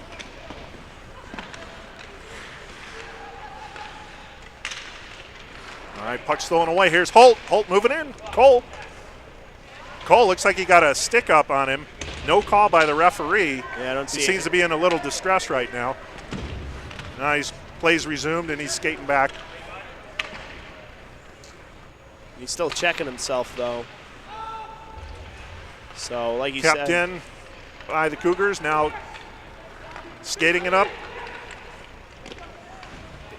is Mance in the corner. Shot on net and saved by Gillis. He saved it somewhere into the bread basket there when he was able to get the glove hand up to stop it from falling to the ice and hold on to it. As good pass into that right circle, and it's just a backhand. Well, he spins around for the forehand opportunity. A little bit of it cutting off his angle, at least with some prop. So Gillis only had to slide over and had good positioning to make the save. Face-off won by the Cougars. Now puck coming down into the Riverkings zone. Head over to the merchandise table. Get your checker. Dropped off to number 20, Please be aware that checker pucks are not John to be kept. McManus. They must be used during the checker puck activity. Off the boards. No cooperation is Now much center ice. Here comes Zavane. And the puck dumped in. Picked up by McManus. We had heard the Cougars talk about getting the puck deep, Eric, and they've done that a couple of times. Even if they haven't kept the possession, they're at least making things difficult on the Riverkings. Nickerson, nice play there. Zavane off the post. Close call for Zavane, but rocketed off the post. I think getting a piece of it with his glove was Nelson, too, as he dove across is really all he could do. Well, Cougars in their defensive zone. Mance with the puck. Shovels it on, picked up by the Cougars, taken back by the Riverkings. Now taken back by the Cougars. Long stretch pass to Zavane offsides. Yep, I knew that one was coming. I was waiting for the whistle. It was almost perfectly timed. Zavane just went a little early. You saw the good push and then turnover. And then the nice little touch pass trying to break up ahead to Zavane, who was behind the defense. Yeah, he stretched that one out nicely. Face-off now in the Cougar zone. And the Riverkings have possession. Behind the net. Picked up. And shoveled out in front, kept at the point by the Riverkings. Olsen in on McManus. Now we got a scrum here in the near corner. And the Cougars come out there.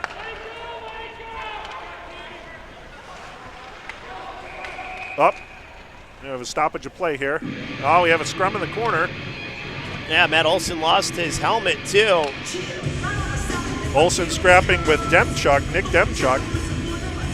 I wonder what the call, if we're going to have, I'm sure it's going to be offsetting here. Yeah, it looks like it. Both players are going to the box. Demchuk already in the box. And it looks like Olsen's on his way. Yeah, Olsen heading that way, too. We get a look at the replay. I don't know if we have that behind the scenes there. The play was moving on. That's when the play stopped. Yeah, it was a little bit too far behind, but that's why it was a little bit of a later whistle, too, because the official didn't catch it until later. So coincidental penalties. 2 minutes for roughing. So roughing on either player. Puck behind the Cougar net. Now to Zatera. Back behind the Cougar net, Mance. Shoveling it off to Longberg. Longberg skating up the ice. Zatera along with him. 2-on-2. Back in the Riverkings zone. Puck shoveled out at the blue line. Kept in nicely by Longberg. And now Cougars continue to put on the pressure. Longberg skating in, fires! Glove side save by Nelson that time. Same spot as some of the previous shots, only this time he was able to get a glove on it and knock it down. Not as good of an angle there for Longberg to shoot at, as most of it was cut off by Nelson. There's Watson trying a feed. Broken up there by the Riverkings. Dumped into the Cougar zone. And carrying up, long pass. Missed its target for Van Dyke. Riverkings have control in their zone along the near boards. Stolen away by the Cougars. And outside of the zone. And Tara's going to pick that puck up. Move it on over to Doremus. Doremus centering, stolen away by Cole. Cole has it stolen away. Now both teams playing a little bit of giveaway right now. Yeah, Ledmansky, I think, tried one move too many there as he was coming in for an opportunity. Oh, tough save there. Gillis with a tough save.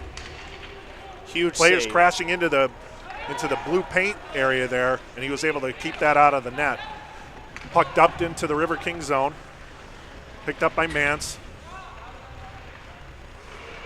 Kept in by the Cougars, and a big hit along the boards by number 16, Nick Marchuli. I wonder if we're going to have him going in. I thought I saw the official have the hand up, and he's going towards the penalty box. That was that looked like to be in the back. Well, I think maybe he called that cross-check. But either way, you could have called, oh yeah, that's definitely a cross-check. The hands are separated. So you're going to watch here, Nickerson, blind side too. He did come in with the hands out. Yeah. So the Cougars will go to the power play here with 13:32 to go in the second period. Cougars leading 3-1. Alex Serra in the box. Check from behind is the call. Check from behind works too. Yep. Raybeck with the puck. Now over to Olsen. Olsen behind the net. Over to Zavane. Zavane in front of the net. Has the puck stolen away. Raybeck shot. Saved by Nelson. A lot of pressure, though, Nickerson by the Cougars. in the corner. Over the top, near side. Back to Olsen. Olsen to Schiffman.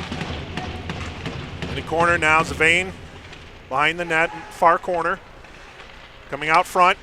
Centers it over to Rayback. Rayback, just missed. That just missed Nickerson on the return. That play is open. They just need to get that pass cleanly back across to the other side to beat Nelson. Yeah, nice puck work there, and a shot and a goal, a shorthanded goal by the Riverkings here. We're going to get a look at that. That's number 19. Well, you see here, Gillis will throw the pass Chris up. Esty. You see Gillis as he made that pass up, and it ends up being a turnover. As he said, he comes in here, left circle, maybe a little bit screen, maybe a piece of it hit off of Olsen, and just reacting to it late, it seemed to be Gillis as it kind of bounced off his side and went in. Right. So I don't think he had a clean look at it.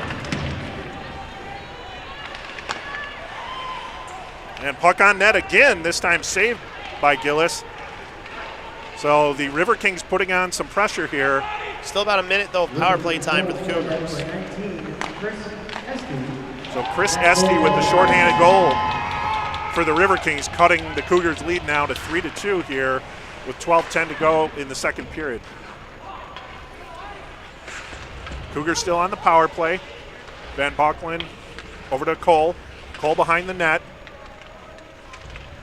Pinched in there from behind.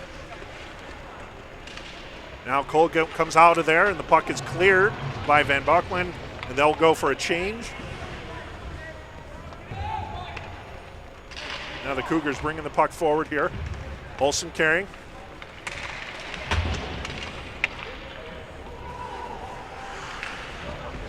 Far side picked up by Tyler Carey, and a save by Nelson. He made the save off that shot there from Brennan Peters, who had found a fortunate puck that bounced right into him as that power play ends for the Cougars, but not quite as many chances here at the end of it. A little bit of puck luck, though, as he saw it bounce right onto Peters' stick. Took the shot at the time that he could. And you see, it's not a bad glove, though.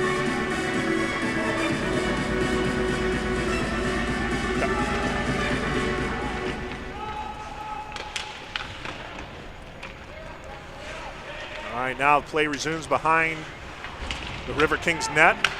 Puck out front. Centered, here come the Riverkings over center ice.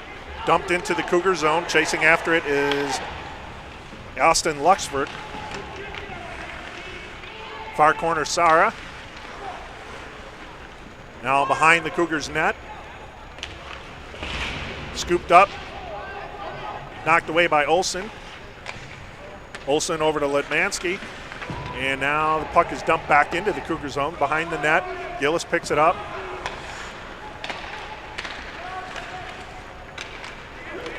Okay, centered it on. Behind the net for the Riverkings. That's Nick Demchuk. Demchuk over to Peterson.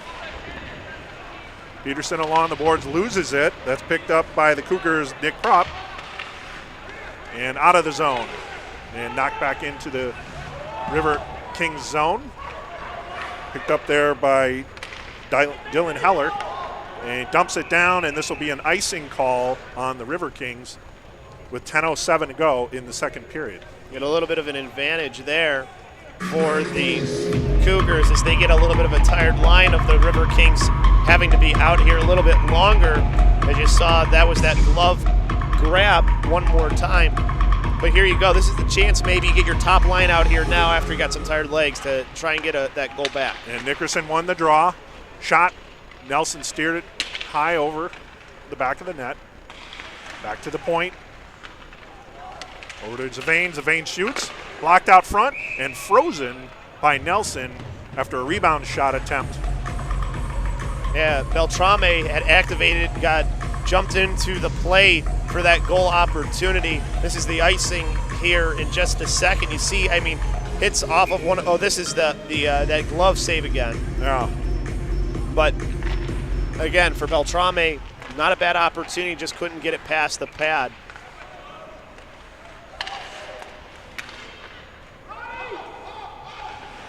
Beltrame with the puck, now steered it. Center ice picked up by the Riverkings, dumped back into the Cougar zone. Behind the net, Gillis picks it up, feeds it to Beltrame. To Zavane. Zavane cross ice pass to Beltrame. Now we got it picked up, pass is stolen. Offsides call, however, otherwise Reed Kaiser was going to be in. He would have had a great opportunity too. I mean, you look at it here, it's just a weird bouncing puck, and they're able to at least get it out into the zone. They're lucky that player was offsides. Puck luck for the Cougars that time again. All right, face off outside the Cougar zone. Puck one face off by the Cougars.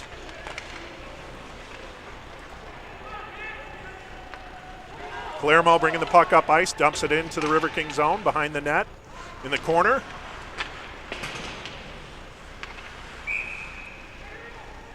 And let's see, we have a stoppage of play here. Looks like we got a cross check. No, I think that's checking the back again. That's what he made the call. That was his signal last time for it. So we'll watch here again, see if we can find it. Oh, right there. Yeah. Right behind the net.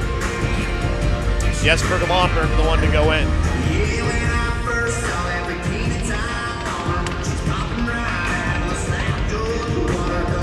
So Lundberg with the penalty, and the Riverkings will go on for the power play with 8:38 to go here in the second period, with the Cougars up 3-2. Cougars have possession. Far point, near point. Shot save, and puck's cleared. So a little quick movement there by the Riverkings, and a good save stop by the Cougars. This is usually one of the Cougars' strengths. When you look at them over the year, well over 85% on their penalty kill. Puck not out, kept in by the Riverkings. Now it comes out, picked up by Luxford. Luxford shovels it back over to Heller. Heller skates it into the zone. Now he chases after it into the far corner. Behind the net, stolen by Watson. Puck picked up by the Cougars, and then now we have a battle in the corner and cleared. That puck's cleared on net. You can hear the head coach, Brad Stofers, shouting pressure. He wants pressure on his kill from his team. And the Riverkings aren't getting near the net this time. Cougars are doing a good job keeping them out on the perimeter. And we have another clear by the Cougars. Cole going back to pick up the loose puck. And Cody Raybeck in on putting pressure. It's getting up the ice for the Riverkings, Tyler Carey. Tyler Carey bringing the puck in on net. Stolen away by the Cougars and cleared. Center ice, Cole. Cole carrying the puck back into the Riverkings zone. Dumps it to Van Buckelen. Van Buckelen to Cole. Cole carrying it forward. Van Buckelen in the far corner. And looks, I think he thought maybe there was an offsides call or delayed penalty. Yeah, it was delayed offsides. Okay, delayed offsides. Puck all the way down into the Riverkings zone. And the penalty kill is over.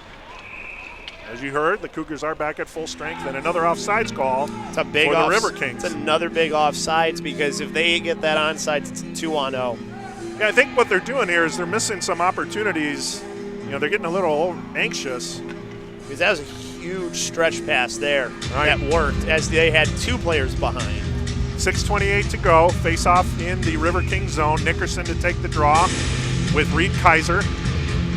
And at a neutral battle there. Cougars come up with it. Raybeck centering it on to Doremus. Doremus long pass over to Raybeck. Fires and saves, and he holds on. Nelson didn't want to have anything to do with kicking that puck out here. Just take a face-off. Definitely want to take the face-off there when you have one of the most dangerous lines for the Cougars coming at you. And Cody Rayback here, it's unfortunate he didn't see that he had Gavin Nickerson trailing. He could have made a pass to him towards the high slot for maybe a better opportunity. Oh, quick face-off, won by Watson. Shot by the Cougars goes wide. Puck along the near boards here. Little scrum going on. Coming out of it is Zatara and into the net. Into the net. Yeah, up into the netting there after that. That definitely hit off a stick for the Riverkings, so keep it in the zone. Good board battle that was won by the Cougars. You see they've got four guys. They better win it as it's that right circle shot there. Yep. That hit off of the stick, it looks like, of number 27 for the Riverkings. Dylan Heller. Nice block by Heller. Another face-off in the Riverkings zone, this time won by the Riverkings. However, the Cougars take possession behind the net. Watson to the point, blocked. Watson digging into the corner, getting it over behind the net. Behind the net, Lawnberg. Lawnberg to the near point, Palermo. Palermo over to Doremus. Back to Palermo. Drops it to Doremus. Far point, puck on net, deflected behind the net. We got a scramble there for the puck. And puck is picked up by Watson. Watson coming in, quick shot, goes wide on Nelson. Rebound wide. And now the Riverkings finally take control. They look to clear. And they just dump the puck into the Cougar zone. Going after it is Adam Peterson. Whoop, we have a little stick work there going along the far side. Lost the helmet too. Now I want to go back here. I want to take a look at earlier on. Now look at the positioning of the Riverkings right now and watch where their two highest players go. They're all down below. All right? All of them were down below on this sequence here for the Cougars. Everybody really below the circles almost after they win this puck here forward. So something to pay attention to. They've been worried a lot about the defensive zone, that they're keeping players really low, but they're freeing up the defensemen. So that's something the Cougars have to try and take advantage of. Definitely. That way you can get your defensemen. And now we have a little tumble in front of the goalies. Yeah, almost a good opportunity there. Gillis made a huge bad save, as you saw, and then it ended up getting covered up, I think, by two players, which caused the whistle to kill the play. Right. Cougars actually had possession of the draw, but then a giveaway almost resulted in a scoring and very dangerous opportunity there for the Riverkings. Shot wide of Gillis to his left.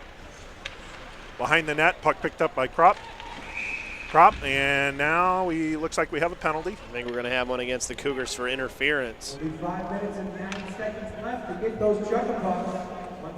So we'll see who it goes on. It looks like it's going on. Is that Lockinen, I believe? Yes, it is. Yeah. So we'll see if we can see where it happens with Lockinen. Right there, right behind the net. Yeah, you're right. He kind of picks the guy going after the puck. Good call by the official there. Yeah, they've had a pretty solid game in terms of what they've called here. Right, they've been able to make the right calls. There hasn't been anything that you kind of scratched your head at or anything else. That's all you can ask. All right, Riverkings now with the possession. Power play for the Riverkings here. This is an important kill opportunity for the Cougars, obviously. And puck frozen on Gillis's left side. And we'll have a face-off in the Riverkings, in the Cougars zone. Always more important, too, when you're in the second period to get that puck down deep so you can get off your killers, because you want your shifts to be quick on it. But if you don't get the puck deep enough, you can't do it because your bench is on the far side from your defensive end. Right, yeah, it's a longer change in the second period for both teams from that standpoint. Olsen with the clear attempt, kept in by the Riverkings. Farboard Kaiser. Kaiser along the far board. Shoots it down, centered. Cole picks it up on the far point. Cole carrying it, center ice, dumps it to Kaiser. Kaiser over to Van Bokkelen, and Mance shoots the puck over the top of Gillis. Cole picks it up, far point, and knocked out of the zone. Nice play there by Kropp. That could have easily have been called an interference right there, too, after Kropp pushed it. He kind of got picked by a guy, too. So I was a little surprised that we didn't see that same call. Mance carrying the puck up the ice that's Tyler Carey for the Riverkings. Feeding it over to Van Bokkelen. Van Bokkelen, Carey. Out front, saved by Gillis. Lots of traffic out there right now. They're keeping a lot of guys out in front of Gillis. Carey with the puck. Carey centered, moves it over to Kaiser. Kaiser just a shovel pass. Looks like he was trying to make a pass over there to Van Bokkelen. Just missed it, cleared by the Cougars. He had a player open on that near side. I think that's where he was going with the puck, and he had to try and fire it through. But a good job by the Cougars. They had a player block it out in front, so it never got through. There's room there otherwise if it does, and that's probably a goal. 24 seconds left on the Riverkings power play. Puck behind the net. Cole picking it up for the Riverkings. Waiting for his players to get set. Now Cole carrying it up the ice center, across the blue line. Feeds it over to Luxford. Luxford carrying it in. Puck into the Cougar zone, along the near boards. Player lost puck his frozen. stick. Now we got a four-player scrum going on there. Cougars back to 5-on-5 here too, Eric. So penalty over for the Cougars, and now the Cougars come out of it. Long pass over. Cougars shot on goal and saved by Nelson. You can see Cody Raybeck again. He's really feeling it, but I really wish that he was kind of looking for that pass a little bit more. You're going to watch it here. The good pass up to Raybeck, and it's a 2-on-2, but Zavane trails the defenseman way out of position. Wouldn't have been able to get to him if he passes it there for a good shot opportunity from the high slot. Better angle shot. I mean, it's not a bad shot from Raybeck, but maybe a better option. We got a breakaway. Van Bokkelen coming in on Gillis. Shoot, save. Picked up, rebound, save, and blocked into the net. So quick opportunity there for the Riverkings on a breakaway. Van Bokkelen skating in. Well, that's what happens when you don't get the puck deep. Good block out in front. This is what happens when the block does. The player can get it right away and keep going forward. You're going with a follow-through, and you can't get back into position if you're a defenseman when that happens. Right. Mance there for the rebound, but he put it over the top of the goalie and into the net. Cougars win the draw. 2:28 left to go in the second period here. Cougars leading 3-2. Now puck picked up. Mance in front of the net. Shot off the post.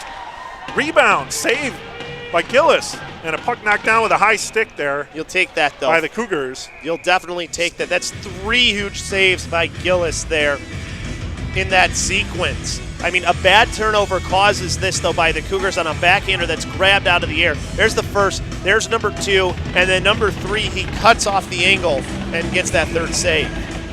So one more time, you see that first save, second save off the pad, and then here comes the third save. You see it get off his blocker side. Now play resumes. Cougars have possession. Dump it to center ice. It's your goalie bailing you out is what that was. That was a huge save. Huge series of saves, we should say. Now behind the net, Cougars. Far side. Skating in Zvane. Zvane, far side, near boards. Coming in and save, just shovel the puck on net. Not a bad idea. And a save by Nelson. I like the idea because you have jumping into this play Hunter Schiffman up through the middle. You're going to watch Hunter Schiffman. Zavane's going to come on the far side of the screen. Schiffman through the middle, trying to be a force in the middle. So if something does come out, Schiffman maybe has a chance to get his stick on it, but instead, puck gets frozen up. So not a bad idea from Zavane. Good play by Austin Luxford to keep Schiffman away from the goalie and the rebound there. Definitely a good idea by that, too, because Schiffman is a very dangerous defensive player, very good offensive player for a defenseman.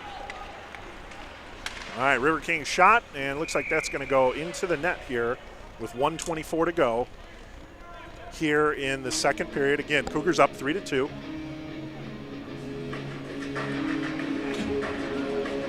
Face-off will be in the Cougar zone.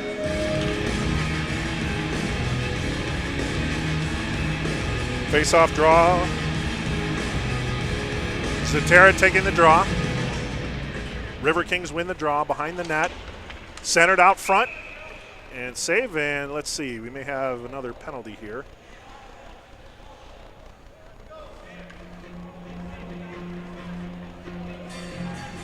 Push in the back call. And the Riverkings are going to go on the power play again. So a lot of play from behind, pushes in the back will be the call.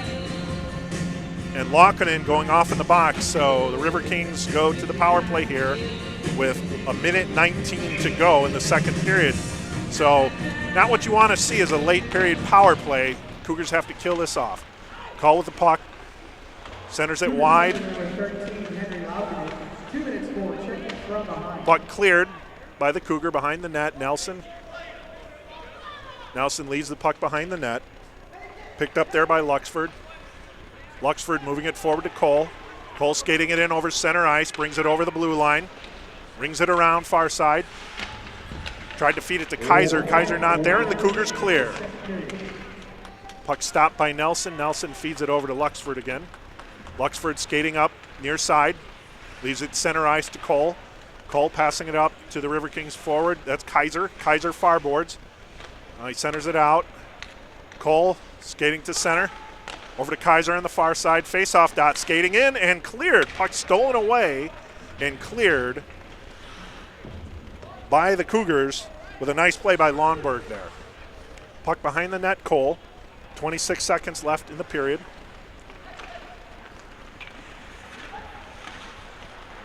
Cole skating it, center ice. Long pass to Van Bockelen. Into the near corner, Van Bockelen, nice check there. Scrap for the puck, and the Cougars come out with it. And Watson clears and dumps that. Not enough time. This will end the period.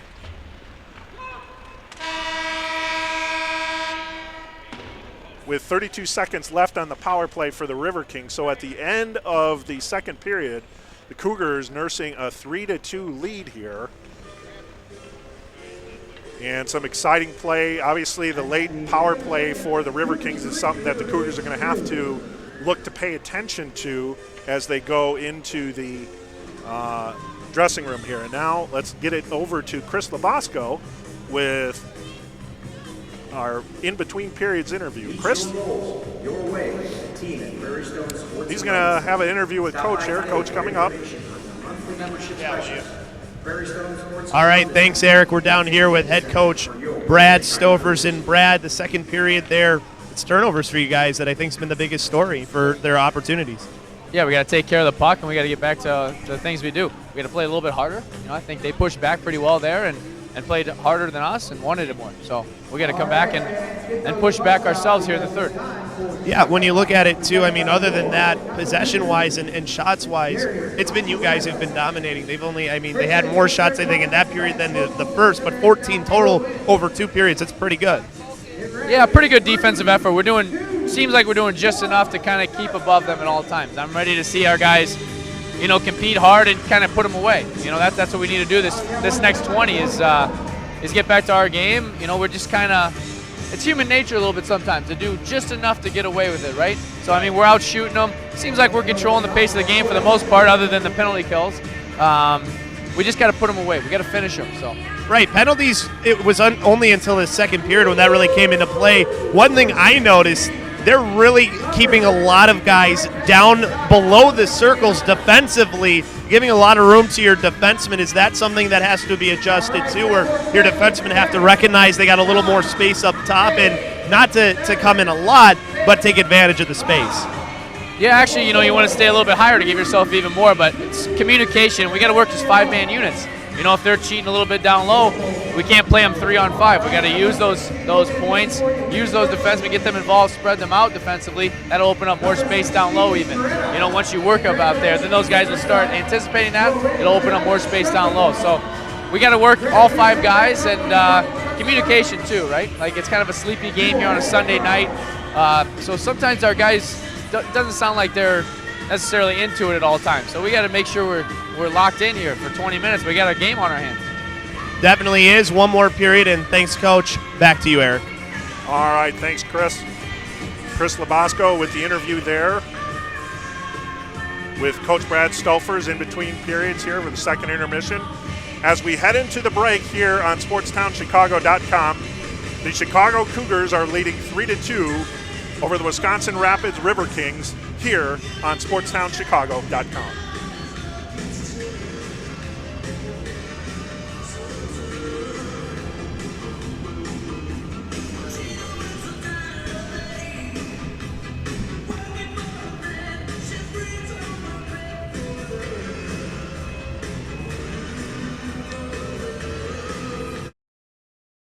I want to have a job in something I love. I want to have fun and meet new people. I want to be social. The Illinois Center for Broadcasting has so many cool things they offer for me and their students. With the amount of stuff you learn, there's no way you won't succeed. You'll learn how to do a voiceover, how to use camera equipment. I mean, actual hands-on. You can even host your own radio or TV show. All of our instructors actually work in the industry too. So go to beonair.com/Lombard and start your future in broadcasting today. I'm an instructor at the Illinois Center for Broadcasting Lombard campus, and I can tell you we're all about sports broadcasting. My passion is for boxing, and my career puts me ringside and cage side covering the action for ESPN Chicago, as well as serving as a ring announcer. Main of Pride. If you want a career that you love, check out the Illinois Center for Broadcasting, where you'll learn the craft from the pros in the business like me. Call today at 630-916-1700 and tell them Ray Flores sent you.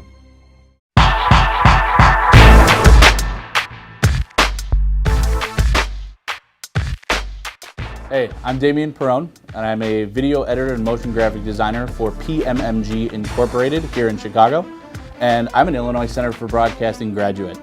I graduated in 2008, and shortly after that started with PMMG as a video editor, and in the process was learning motion graphic design. I literally can attribute everything I've accomplished to the Illinois Center for Broadcasting. I learned the basics of the industry here when it came to video and audio production, and took those skills to the next level, and made myself a very successful career. So the Illinois Center for Broadcasting really is a great launch pad or stepping stone for anybody who wants to get into the multimedia AV business, radio, or television. What you get out of the program is what you put in. So check out the Illinois Center for Broadcasting today. Go to beonair.com, the Ohio and Illinois Centers for Broadcasting, where broadcasting careers begin.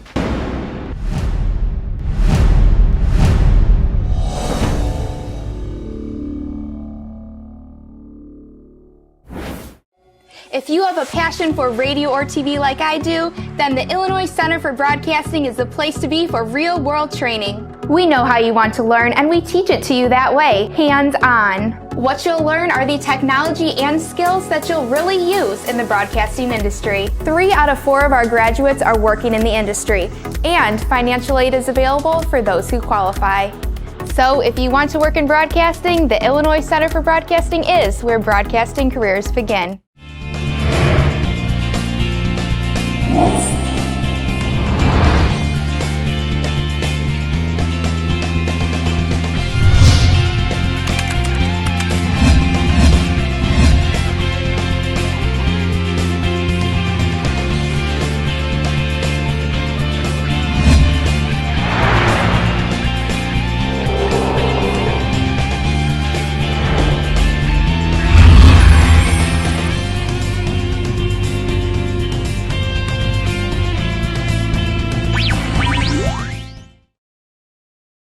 I'm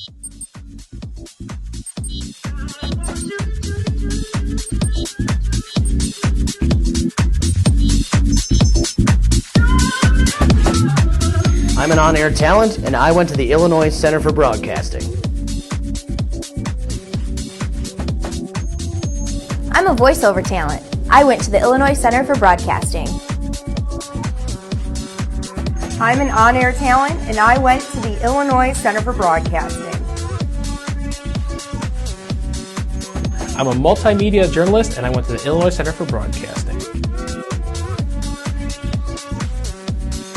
I'm a sportscaster. I went to the Illinois Center for Broadcasting. I'm an on-air talent, and I went to the Illinois Center for Broadcasting.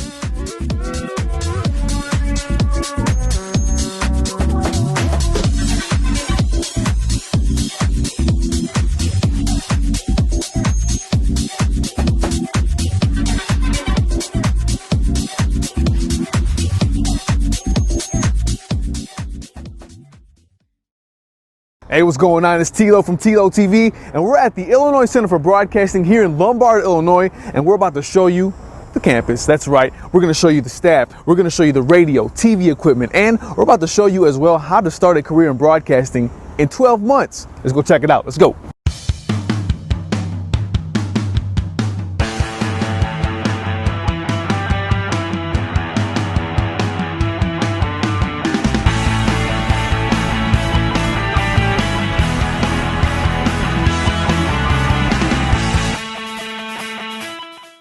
All right, we're in one of the TV control rooms here out of 2 here at ICB, and we're gonna find out how the TriCaster works. Now, if you don't know what this is, I got the man to explain it all. What's up, Curtis? What's up, Tony? How you doing? Good, good, good. All right, man, so we got 30,000 buttons here. What's going on? What's the gist? Well, the cool thing is we're putting together a newscast right now, and what's really cool, if you look back there, all you see is the green wall, but what the TriCaster can do is superimpose a picture that we have here, and they have a bunch of virtual sets to choose from. So you can go from a 2-shot to a 3-shot or a 1-shot. It's really cool. Nice. All right, and so you guys can do TV shows, game shows. Game shows. We actually have other people come in from the local community. We put on shows for them as well, and it's a great learning experience as well. The talent looks excited. Yo, this is nice. I'm excited. Yo, can I try after this? After I do this video, can I do a show? I'm doing a show. I promise you.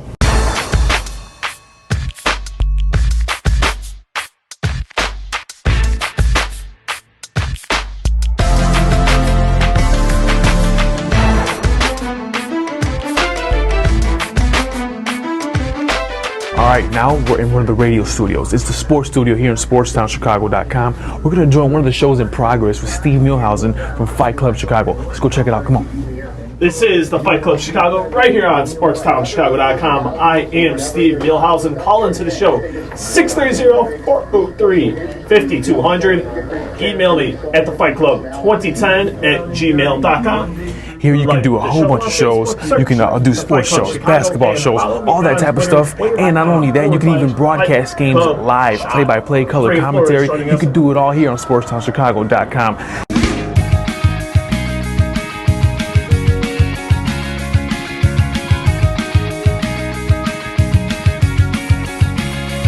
All right, we're in one of the web design rooms here, and here you create your own web pages. You create stories, summarize stories, and not only that, add graphics to your own web page. Students learn not only TV and radio, but you got to get on the web, and that's what they're doing here. Look what they're doing. Come over here. You can see right now that he's actually going through, while looking at different news stories, being able to see what he can add to his web page, and you can be more marketable as well. Who doesn't want to be more marketable? We're in front of one of 17 radio suites here at ICB, and well, I haven't had a chance to record anything yet, so let's go check it out. Come on. Just promise me you won't tell nobody. Tilo here on SportsTownChicago.com. This report is brought to you by the Illinois Center for Broadcasting, where broadcasting careers begin. Visit the website beonair.com/Lombard. Check it out. 12 months, you can get a career in broadcasting started. It's easy. It's simple. Coming up next, though, we got some football talk. We got to talk some football. And can you believe what's going on in basketball? That's coming up next. All right, one of the most important thing ICB offers is job placement. And we're here with Edgar, and, well, you're an expert at that. What's going on with that? You know, what we do is here as the students get ready to graduate, we just help them find jobs. We coach them through the whole process, how to apply, how to interview, and make those demos to get them their first entry-level jobs. And to my understanding, you guys have had good success in it. We're doing great. We have at least 75% placed every year. It's phenomenal. So, you know, me, Mike, camera, what do you think? Am I close? We could try to get you in there somewhere. That doesn't sound positive at all. Thanks, though. You got it.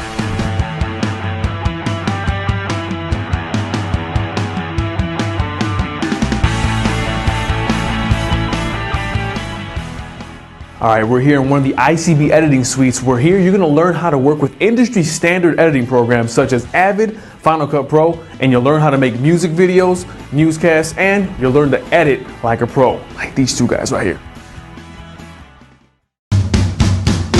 All right, I've taken the tour.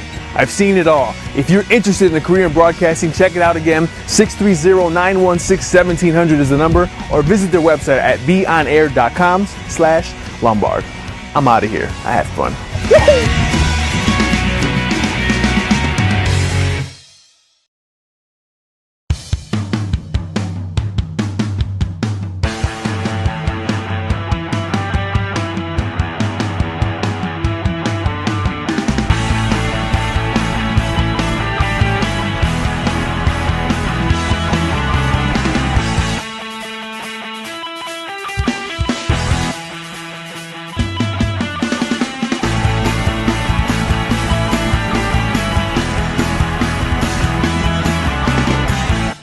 Wow, some of the benefits, I think one of the biggest benefits for me was that it made interning a priority.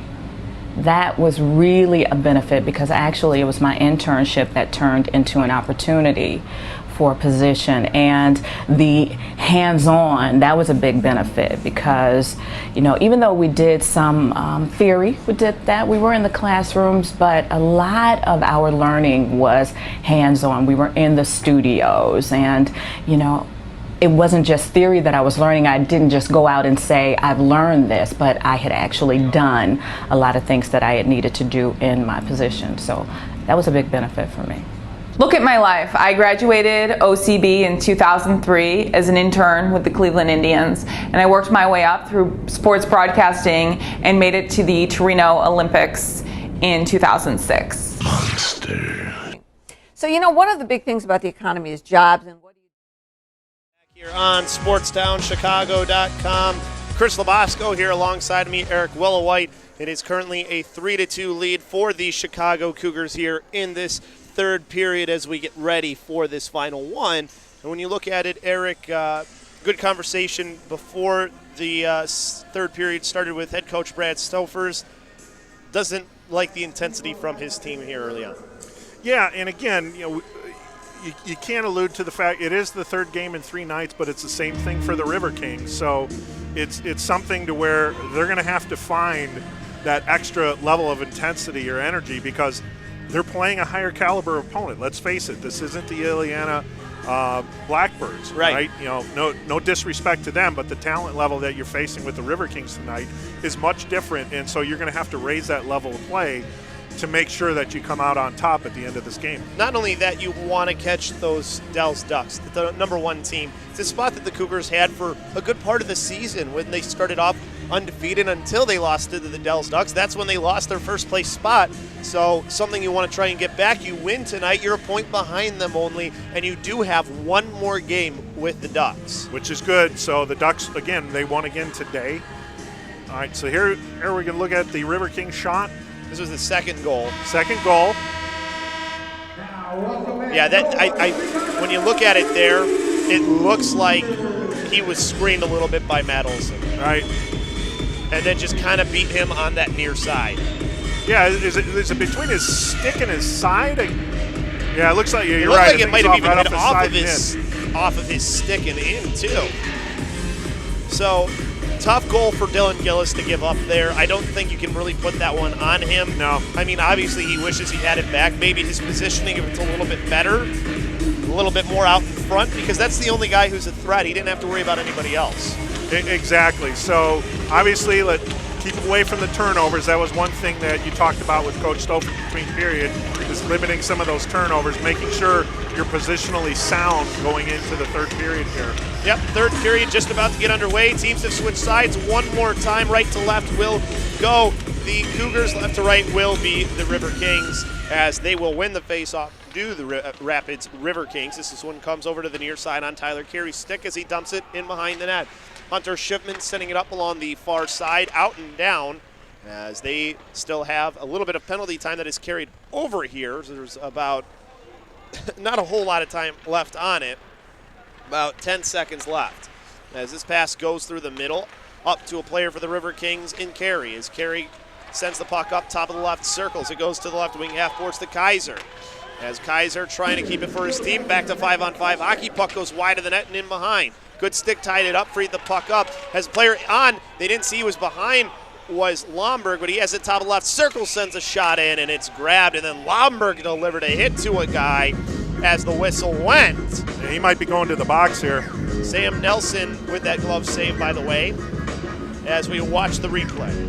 So watch, here's Lomberg skating in on the left side. He's going to get a shot off here, right into the stomach chest area, and then he's going to elbow down the Riverkings player, and that's going to send him to the penalty box. No, actually, my mistake.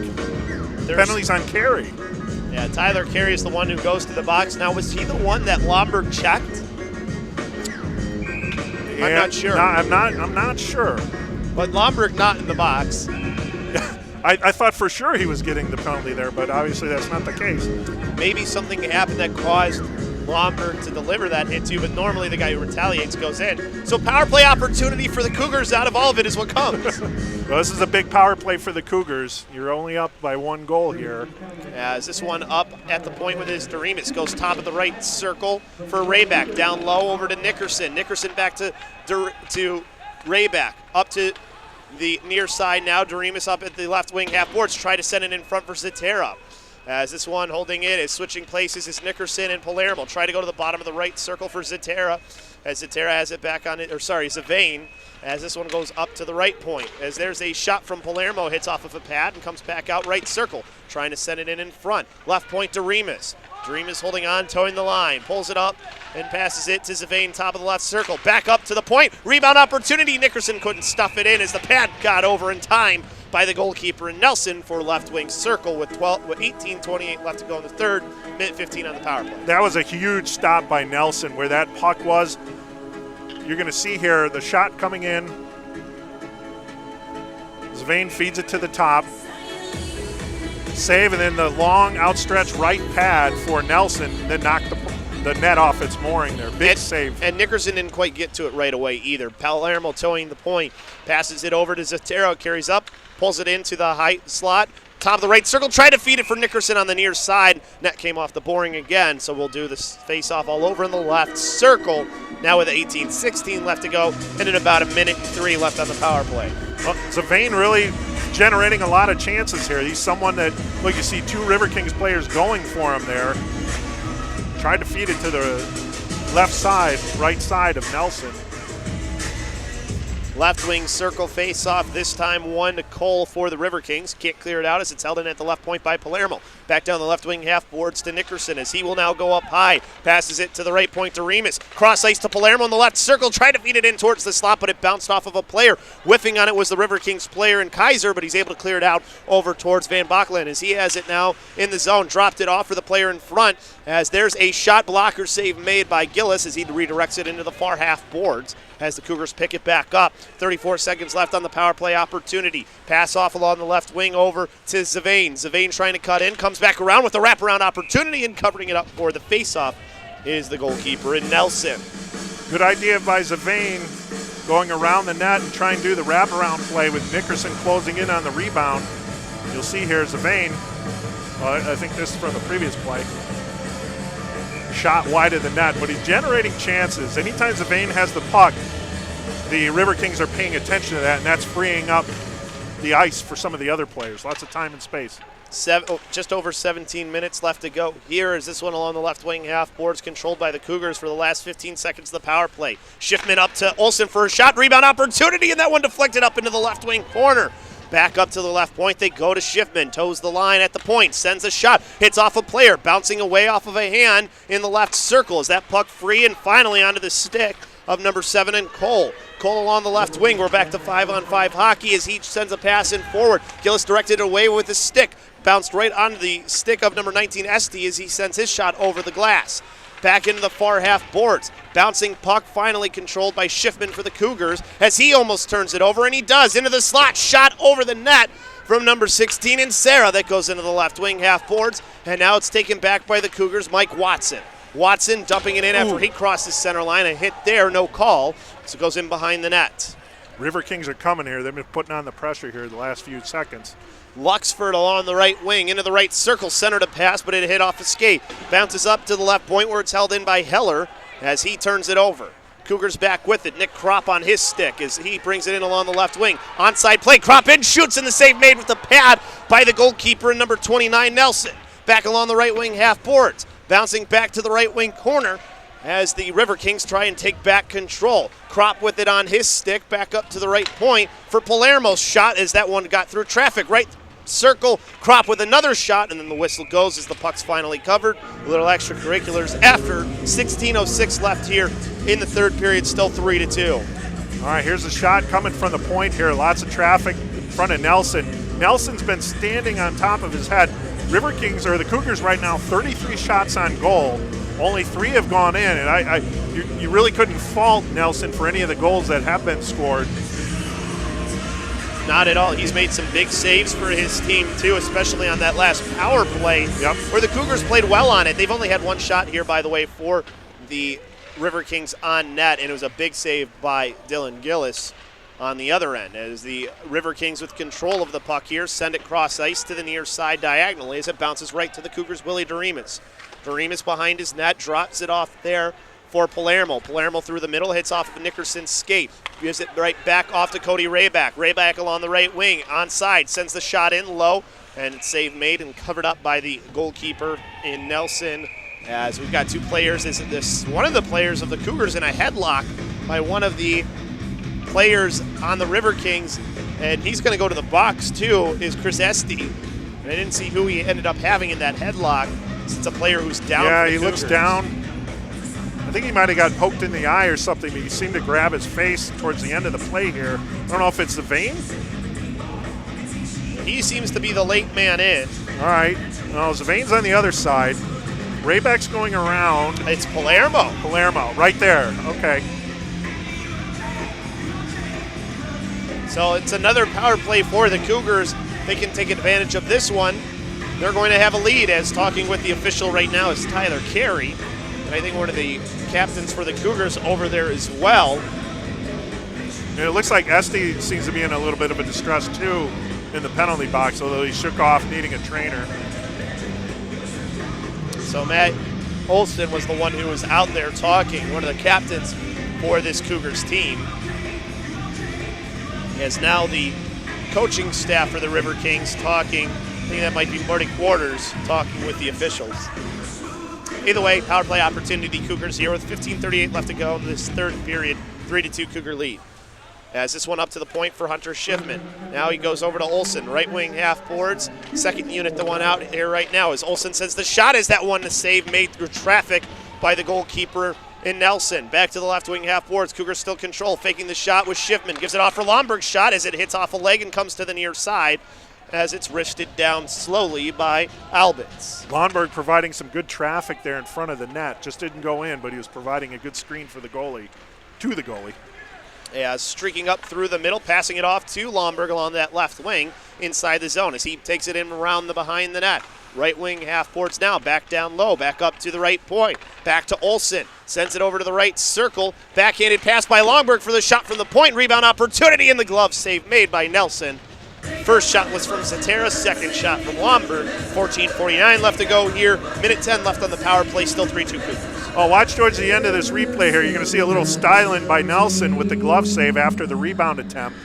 He's going to pick up the rebound, glove it, snare it, show it to his audience. He's been playing a pretty good game for this Riverkings team. He's kept them in it at a 1-goal game. Willie Doremus up at the point, sends it down to the right wing corner, back up top of the right circle. Rayback's shot hits off a leg, comes right back to Doremus, but he whiffed on the puck that was on edge. Has to go back into the neutral zone now to pick it up, backhands it over to the near side, as that one off of Palermo's stick, but right there was Cody Rayback to lift it up into the left wing corner. And this goes for an icing too. Rayback on the wrong side of the line is the call. 48 seconds left on the power play. Yeah, icing on a power play. That's probably not anything you want to draw up here. I think they were trying to protest and say that maybe it went off of a player for the Riverkings, but it didn't look like it. No. So right wing circle face-off inside Cougar zone. The face-off won by the Riverkings, but the Cougars steal the puck away as it's Rayback along the left wing. Has the player streaking in the middle. Zatara shoots it. Big save made by Nelson as he got across and got a piece of it and sent it wide. Well, I think Anthony Zavain was ready to raise his hands on that one.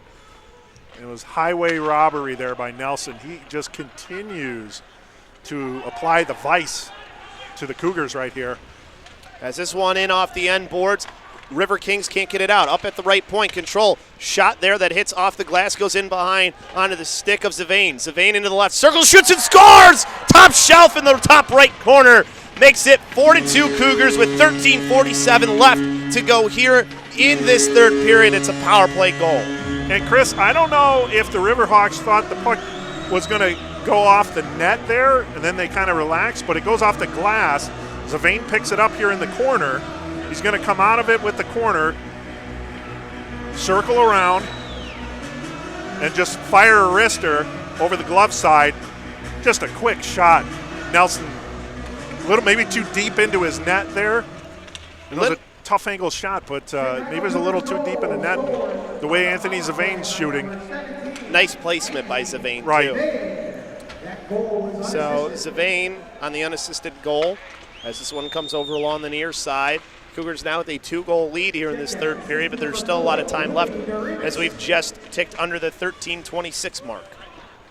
As along the far boards, the Cougars try to send this one out of their own end. Bounces off a player, comes to the near half boards, hits off the glass, and goes right to Kropp in the neutral zone in front of the penalty boxes. Lost it off of his stick, as now cutting in was Van Dyke as he takes it back for the Cougars. D-to-D pass, and now right back across. His player lost his stick, but the Cougars still control the puck as it's locking it.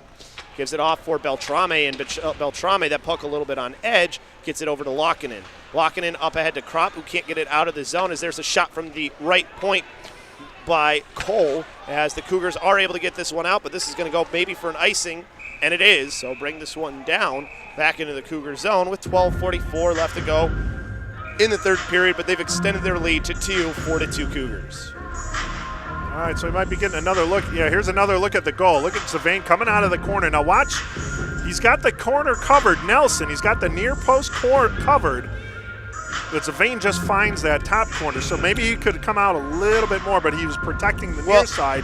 I think, too, look at where his glove positioning was as well. His glove was a little bit down as this face-off won by the Cougars back out into the neutral zone as it goes to Heller. Heller through the middle of the ice, tries the stretch pass, hits off of the player Manson, goes in behind. Hunter Schiffman in the left wing corner for the Cougars.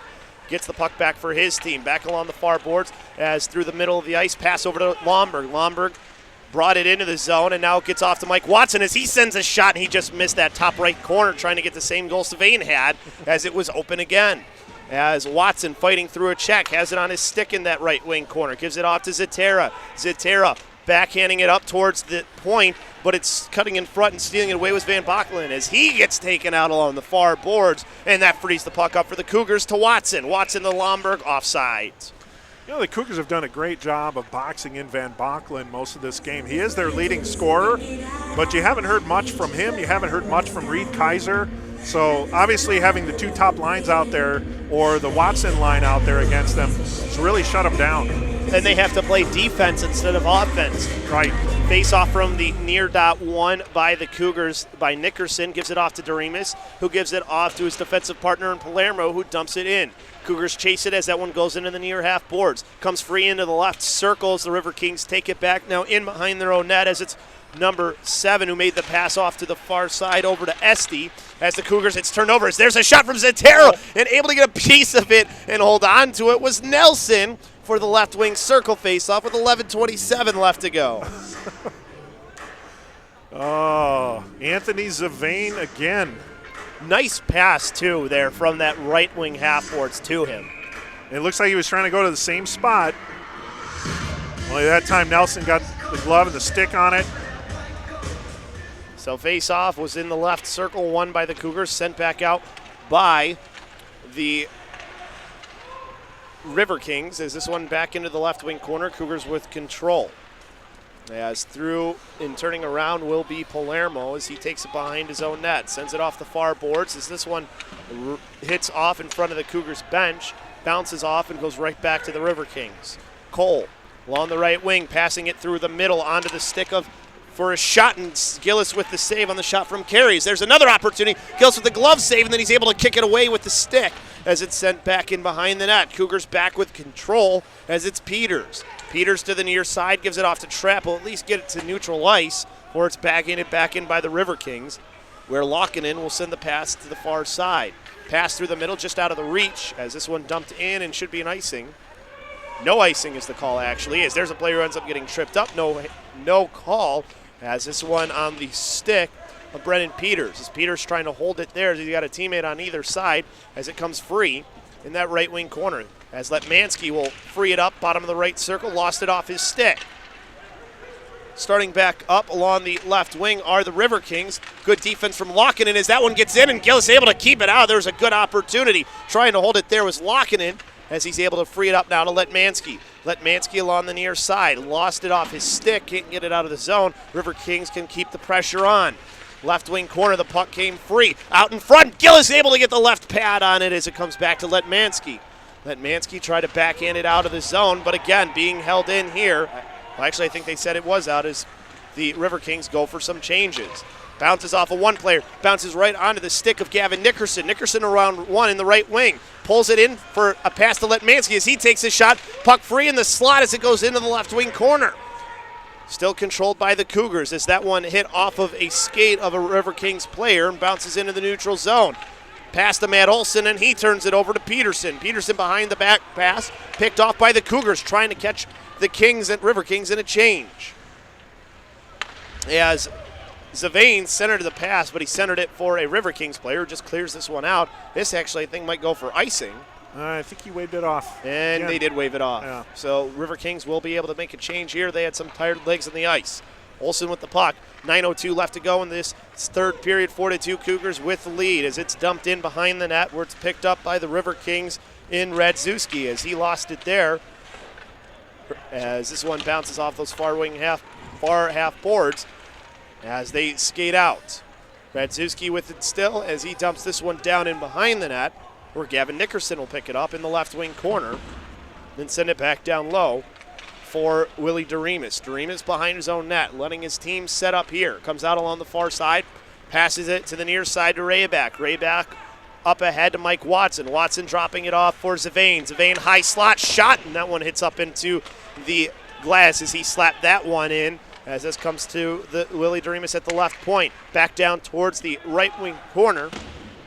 As holding this one in was one of the Cougars players in Watson. Watson center a pass there, shot and goal. Zatera makes it 5-2 Cougars.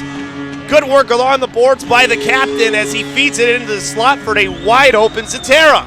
That's it exactly, Chris. You talked about you have to do some of the dirty work along the boards. And there you see the captain getting the puck free. There's the scrum. And checked in the back. Puck comes loose. Check that. That was Lomberg. Lomberg feeding Zatera. Zatera all alone right in the slot, and he buries it. Good work by blocker side, stick side.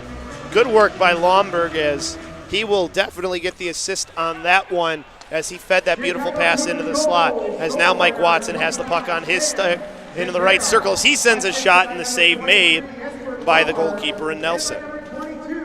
So now 3-goal lead here with 7:48 left to go. Bit comfortable lead for these Cougars. It's a comfortable lead. A couple minutes before that, though, Dylan Gillis was definitely getting tested down there. He made a series of excellent saves to keep the Riverhawks at bay. Yes, as the Riverkings will have the puck. Riverkings, sorry. Along the near side. That's all right. We knew what you meant. It happens sometimes. They played the Blackbirds, and the Blackhawks are on right now. It's understandable. I'll just make up team names as we go here. So, as this one along the near side, Lomberg able to send it out into the neutral zone. Comes right back to Lomberg, grabbed it out of the air. He gets upended, but the puck's still free. Dumped in by Mike Watson as his line goes for a shift. Cougars changing on both ends as well. The defenseman, as with control of it for the Riverkings, is Heller. Heller along the left wing takes a shot, hits off of the glass, and goes in behind, where Olsen will send it to the far half boards. Riverkings still with control, however, and now finally it's Cougars' puck. Locking in, sending it up ahead towards Letmansky, a little bit out of his reach, bounces off of him now as he tries to hold it in the zone. As he gets taken down, and there's going to be a call there as he got tripped up, as we'll see what the call is.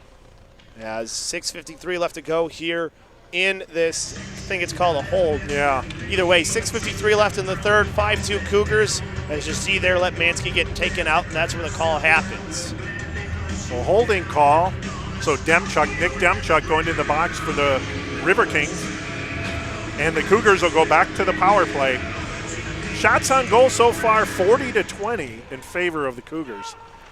Really good numbers for the Cougars here. This one, top of the right circle shot that goes wide from Matt Olsen. Sent back in by Van Dyke, bounces off the end boards, and then trying to send it out were the Riverkings, and they at least get it to neutral ice, where it comes to Hunter Schiffman as he sends it into the zone to Kropp. Kropp along the right wing half boards, holds up there. Letmansky back up to the right point to Olsen. As he sends it back to Letmansky, quick give and goal. Olsen with a shot, rebound opportunity as it deflected on net and came out.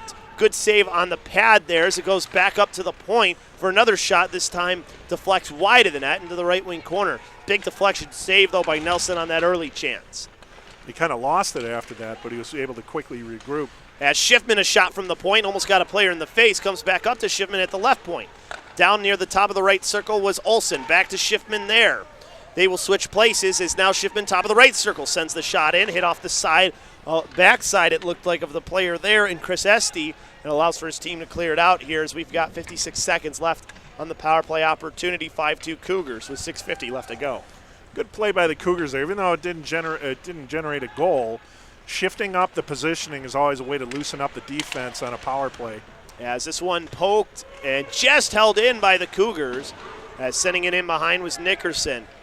As this one blocking it out in front was Cody Rayback as he tries to keep it in for his team. Send it up near the point towards DeRemus at that left point. Is this one now bouncing in the left circle? Both teams trying to get control of it. Comes up to DeRemus at the left point, and then he sends it in, but right onto the stick of Carey of the Riverkings, who dumps it down towards Gillis, who will throw it in behind here for 14 seconds left of power play time with 5:08 left to go.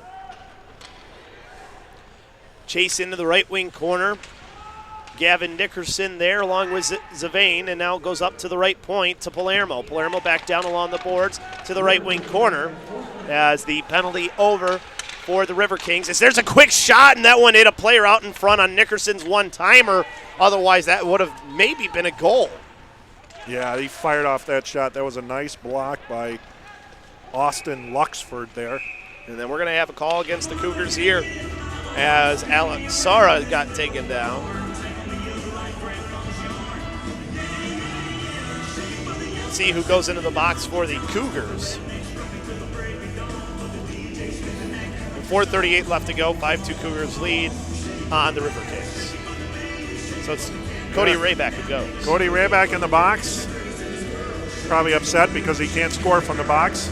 Although he's been as hot as heck, he might be able to do that lately. He's got a point in this game, I believe, too. Yeah, he does.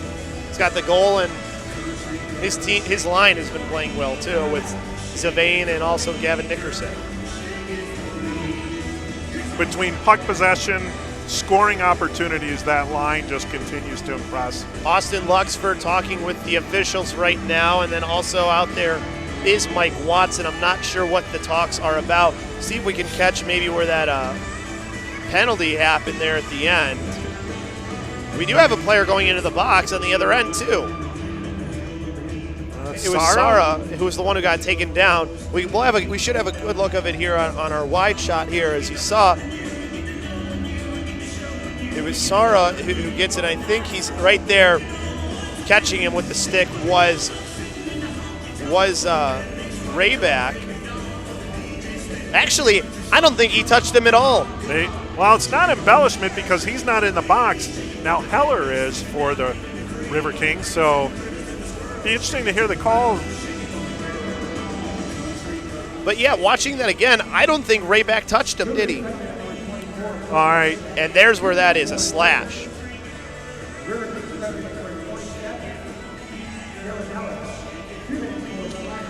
Tough to tell from that angle if Rayback got a piece of him or not. Right. But I think they grabbed the wrong guy. I think it should have been, wasn't that Sara who was the one who did the slashing? Either way, you got a player in the box for either team, so it's 5-on-5 hockey still. Yeah. Gillis will direct this to the right wing corner. Yeah, I don't think the refs were sure. They were originally also sending Cole to the box, and then they pulled him back for Heller. So this one up at the right point, it's Tyler Carey as he sends this one off the glass and low. Gets up to the top of the right circle, is trying to cut in with it was Kaiser as his team loses the puck. Comes back over to the near side onto the stick of number 18 for the Cougars and Hauke as he's able to get it out into the neutral zone and at least push it into the zone of the Riverkings as they have the puck in that left wing corner on Cole's stick. Lost it though to number 14 in Peters as he tried to send it down low for Kropp. Riverkings take it back as they try to exit the zone. Pass up and through and down to the right wing corner towards Mance as the Cougars defense takes it back as it was on the stick there of Hauke as he sent it in the zone. Back along the far side, this one bouncing along the right wing half boards as able to get it back into the neutral zone was Mance.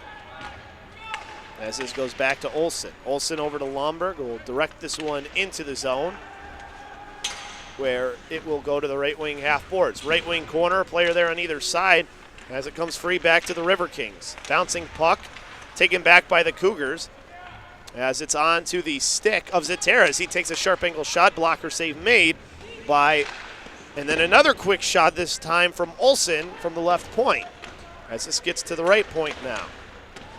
Set back down low as the Cougars trying to keep control. So two good saves from Nelson, one with the blocker and then the other one there on the shot from Olsen. As this one gets back up and we have another whistle here as two players are getting tied up. And we have the whistle go. We'll see what ends up getting called here. Looks like Sara again. He was in the middle of the fracas with Olsen, Matt Olsen. Yeah. And Olsen getting dragged to the box. I don't know if we're going to have another player as well. Well, the penalties are now over for Rayback and Heller. Olsen going into the box for the Cougars. And I don't see the gate opening up for the Riverkings, so looks like it'll be a power play opportunity for the Riverkings. Right, the Riverkings here, 2.5 minutes left to go as we'll watch the replay of it here, try and figure it out. As that came over to the far side, and the scrum's going to happen here in just a second. You're going to see it happen in front of the benches as the puck ended up bouncing off, but play is resumed. So we'll go to that here as this one in the left circle, hit in behind the net by the Cougars as they try to clear it out. They at least get it to neutral ice. As this one coming free onto the stick of Watson. Watson takes it in towards the left wing corner as he gets pinned up there and he tries to hold the puck on and kill off some time. Minute and 28 left on the power play opportunity for the Riverkings as it's dumped right back in by the Cougars. So good job on the kill so far. Two players end up meeting in behind the net. That'll kill off a couple extra seconds that they would have had. As now starting along the left wing is Heller. Heller backhanding this shot in onto the body of Palermo, directs it in behind as the player down for the Riverkings on top of where that puck is, and the whistle will go. As we'll see what ends up happening here. Frozen puck. But it was frozen, I think, by one of the Riverkings players, and Veremis talking with the official. As you see there in the replay, player down on top of the puck, and that's when the whistle eventually will come. So we'll see where they put this face-off, too. I think they're putting it in the left circle. So better look at it here. You see the hit by Palermo. The player goes down on top, and that puck just under him somewhere. as there's a shot from the right point that hits off of a player from Carey's shot, as the Cougars are able to clear it right back down. 45 seconds left to go on the power play. Cole for the Riverkings gave it off to Carey. Cross-ice pass to the near side to Quarters. Quarters turned it over right onto the stick of Zatara. Zatara streaking in along the left wing. Tried to feed it in front from Kropp. Couldn't get a stick on it. As Albitz sends it back into neutral ice onto the stick of Sara. Sara along the left wing. Backhands it towards the net. Directed away by Gillis. And then the Cougars lift this one back out as we are under the minute mark now with 15 seconds left to go here in this third period. So taking it behind the net and skating out is Tyler Carey. Carey through the middle of the ice, skates off to the left wing.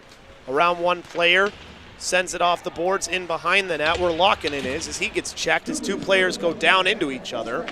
As that puck comes free back up to the right point for his shot, and that one directed wide of the net. Back to the left point where Carey is as he tries to send it down to the left wing corner. Coming in there trying to get the puck is Hunter Schiffman. Two players on either side of him. Three players as Schiffman holding that puck there nicely and killing off some time, and then finally freeing it up to his teammate as it now gets to Matt Olson. Matt Olson through the middle as they find a player who jumps out in front, puts it on his backhand, shoots, and save made by the goalkeeper and Nelson, and then shoving at it as it was free was Matt Olson.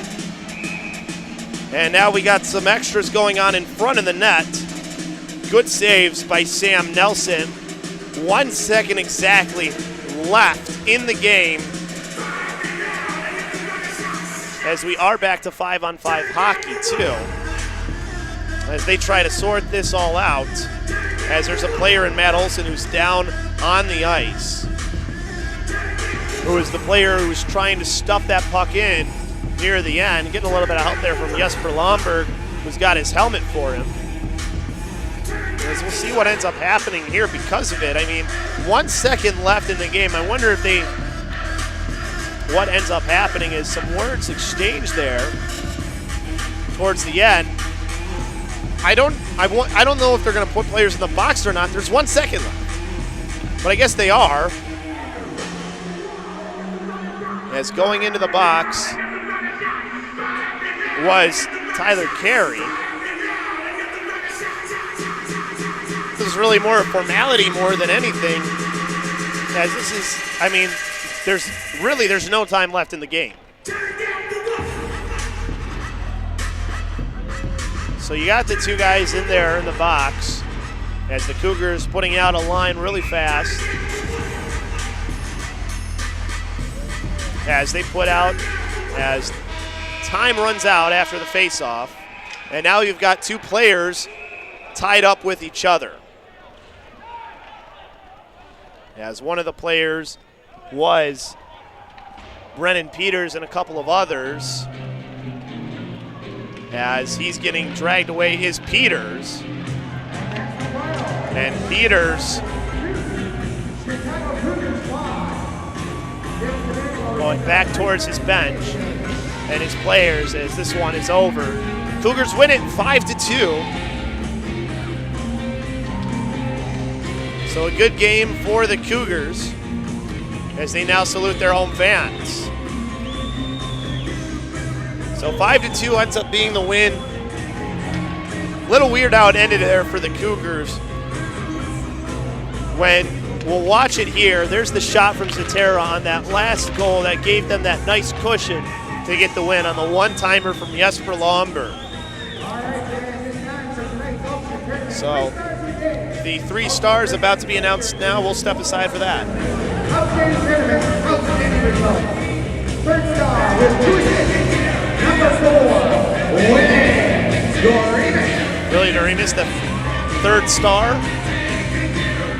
Second star with 1 goal, 1 assist, number 17, Anthony Bain.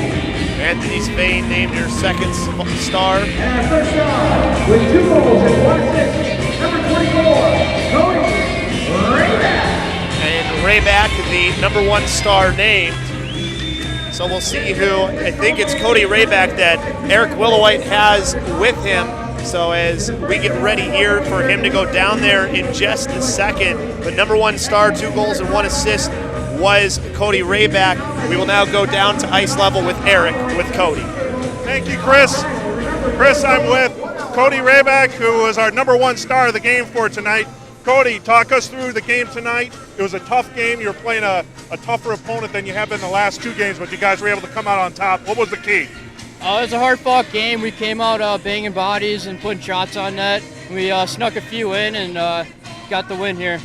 Now, your line obviously has been on a particular roll. You had 4 points yourself last night, and then you come away with 3 points tonight. What's working for you guys, and what's working for you in particular? We just move our feet, move the puck around, and just get shots on net. Now, what about the job Dylan Gillis did? I know even though he only faced 20 shots from a goalie standpoint, he made a lot of key saves to keep you guys going before you expanded that lead. He's keeping us in the games. He makes a lot of huge saves. Very good, very good. Well, thanks for your time, Cody, #1 star of the game. Thank you. Chris, back to you. All right, thank you very much, Eric. And when you look at it, it was a good game for the Cougars. They get that win. You see the shot there by Zatera. We're going to take a quick timeout, and then we'll have our final thoughts with Eric Willowite here on SportsTownChicago.com.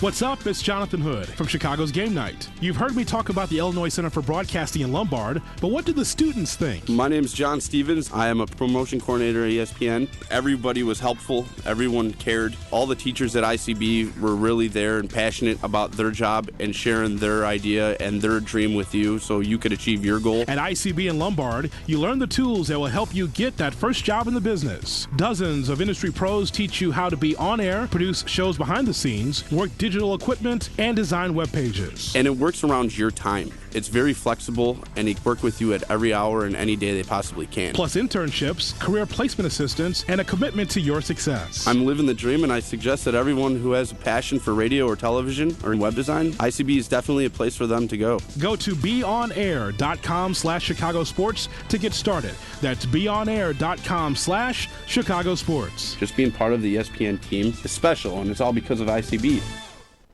It is very much the school where you get out of it what you put into it. The Illinois Center for Broadcasting in Lombard gets results. My name is Misty Callahan, and I am a traffic reporter for Total Traffic and Weather Network. From being on air to the all-important behind the scenes. You're constantly doing projects, and it's like not just in class stuff, too. I mean, there are projects you have to do outside of class time as well as interning. The Illinois Center for Broadcasting Lombard campus is where you go if you're serious about a career in broadcasting. You have to come up with the show topics. You have to research the show topics, come up with talking points for your host. So it's not something that you just take a lackadaisical approach to. But if it's something that you really want to do, if you really want to be a reporter, if you really want to be on air, you really want to be a camera guy, then yeah, it's a program that'll at least give you the entry-level skills to help you get that first job in the business. I'm Jonathan Hood, instructor at Illinois Center for Broadcasting in Lombard, and I suggest that you find out more today by going to the website beonair.com/Chicago Sports. That's beonair.com/Chicago Sports.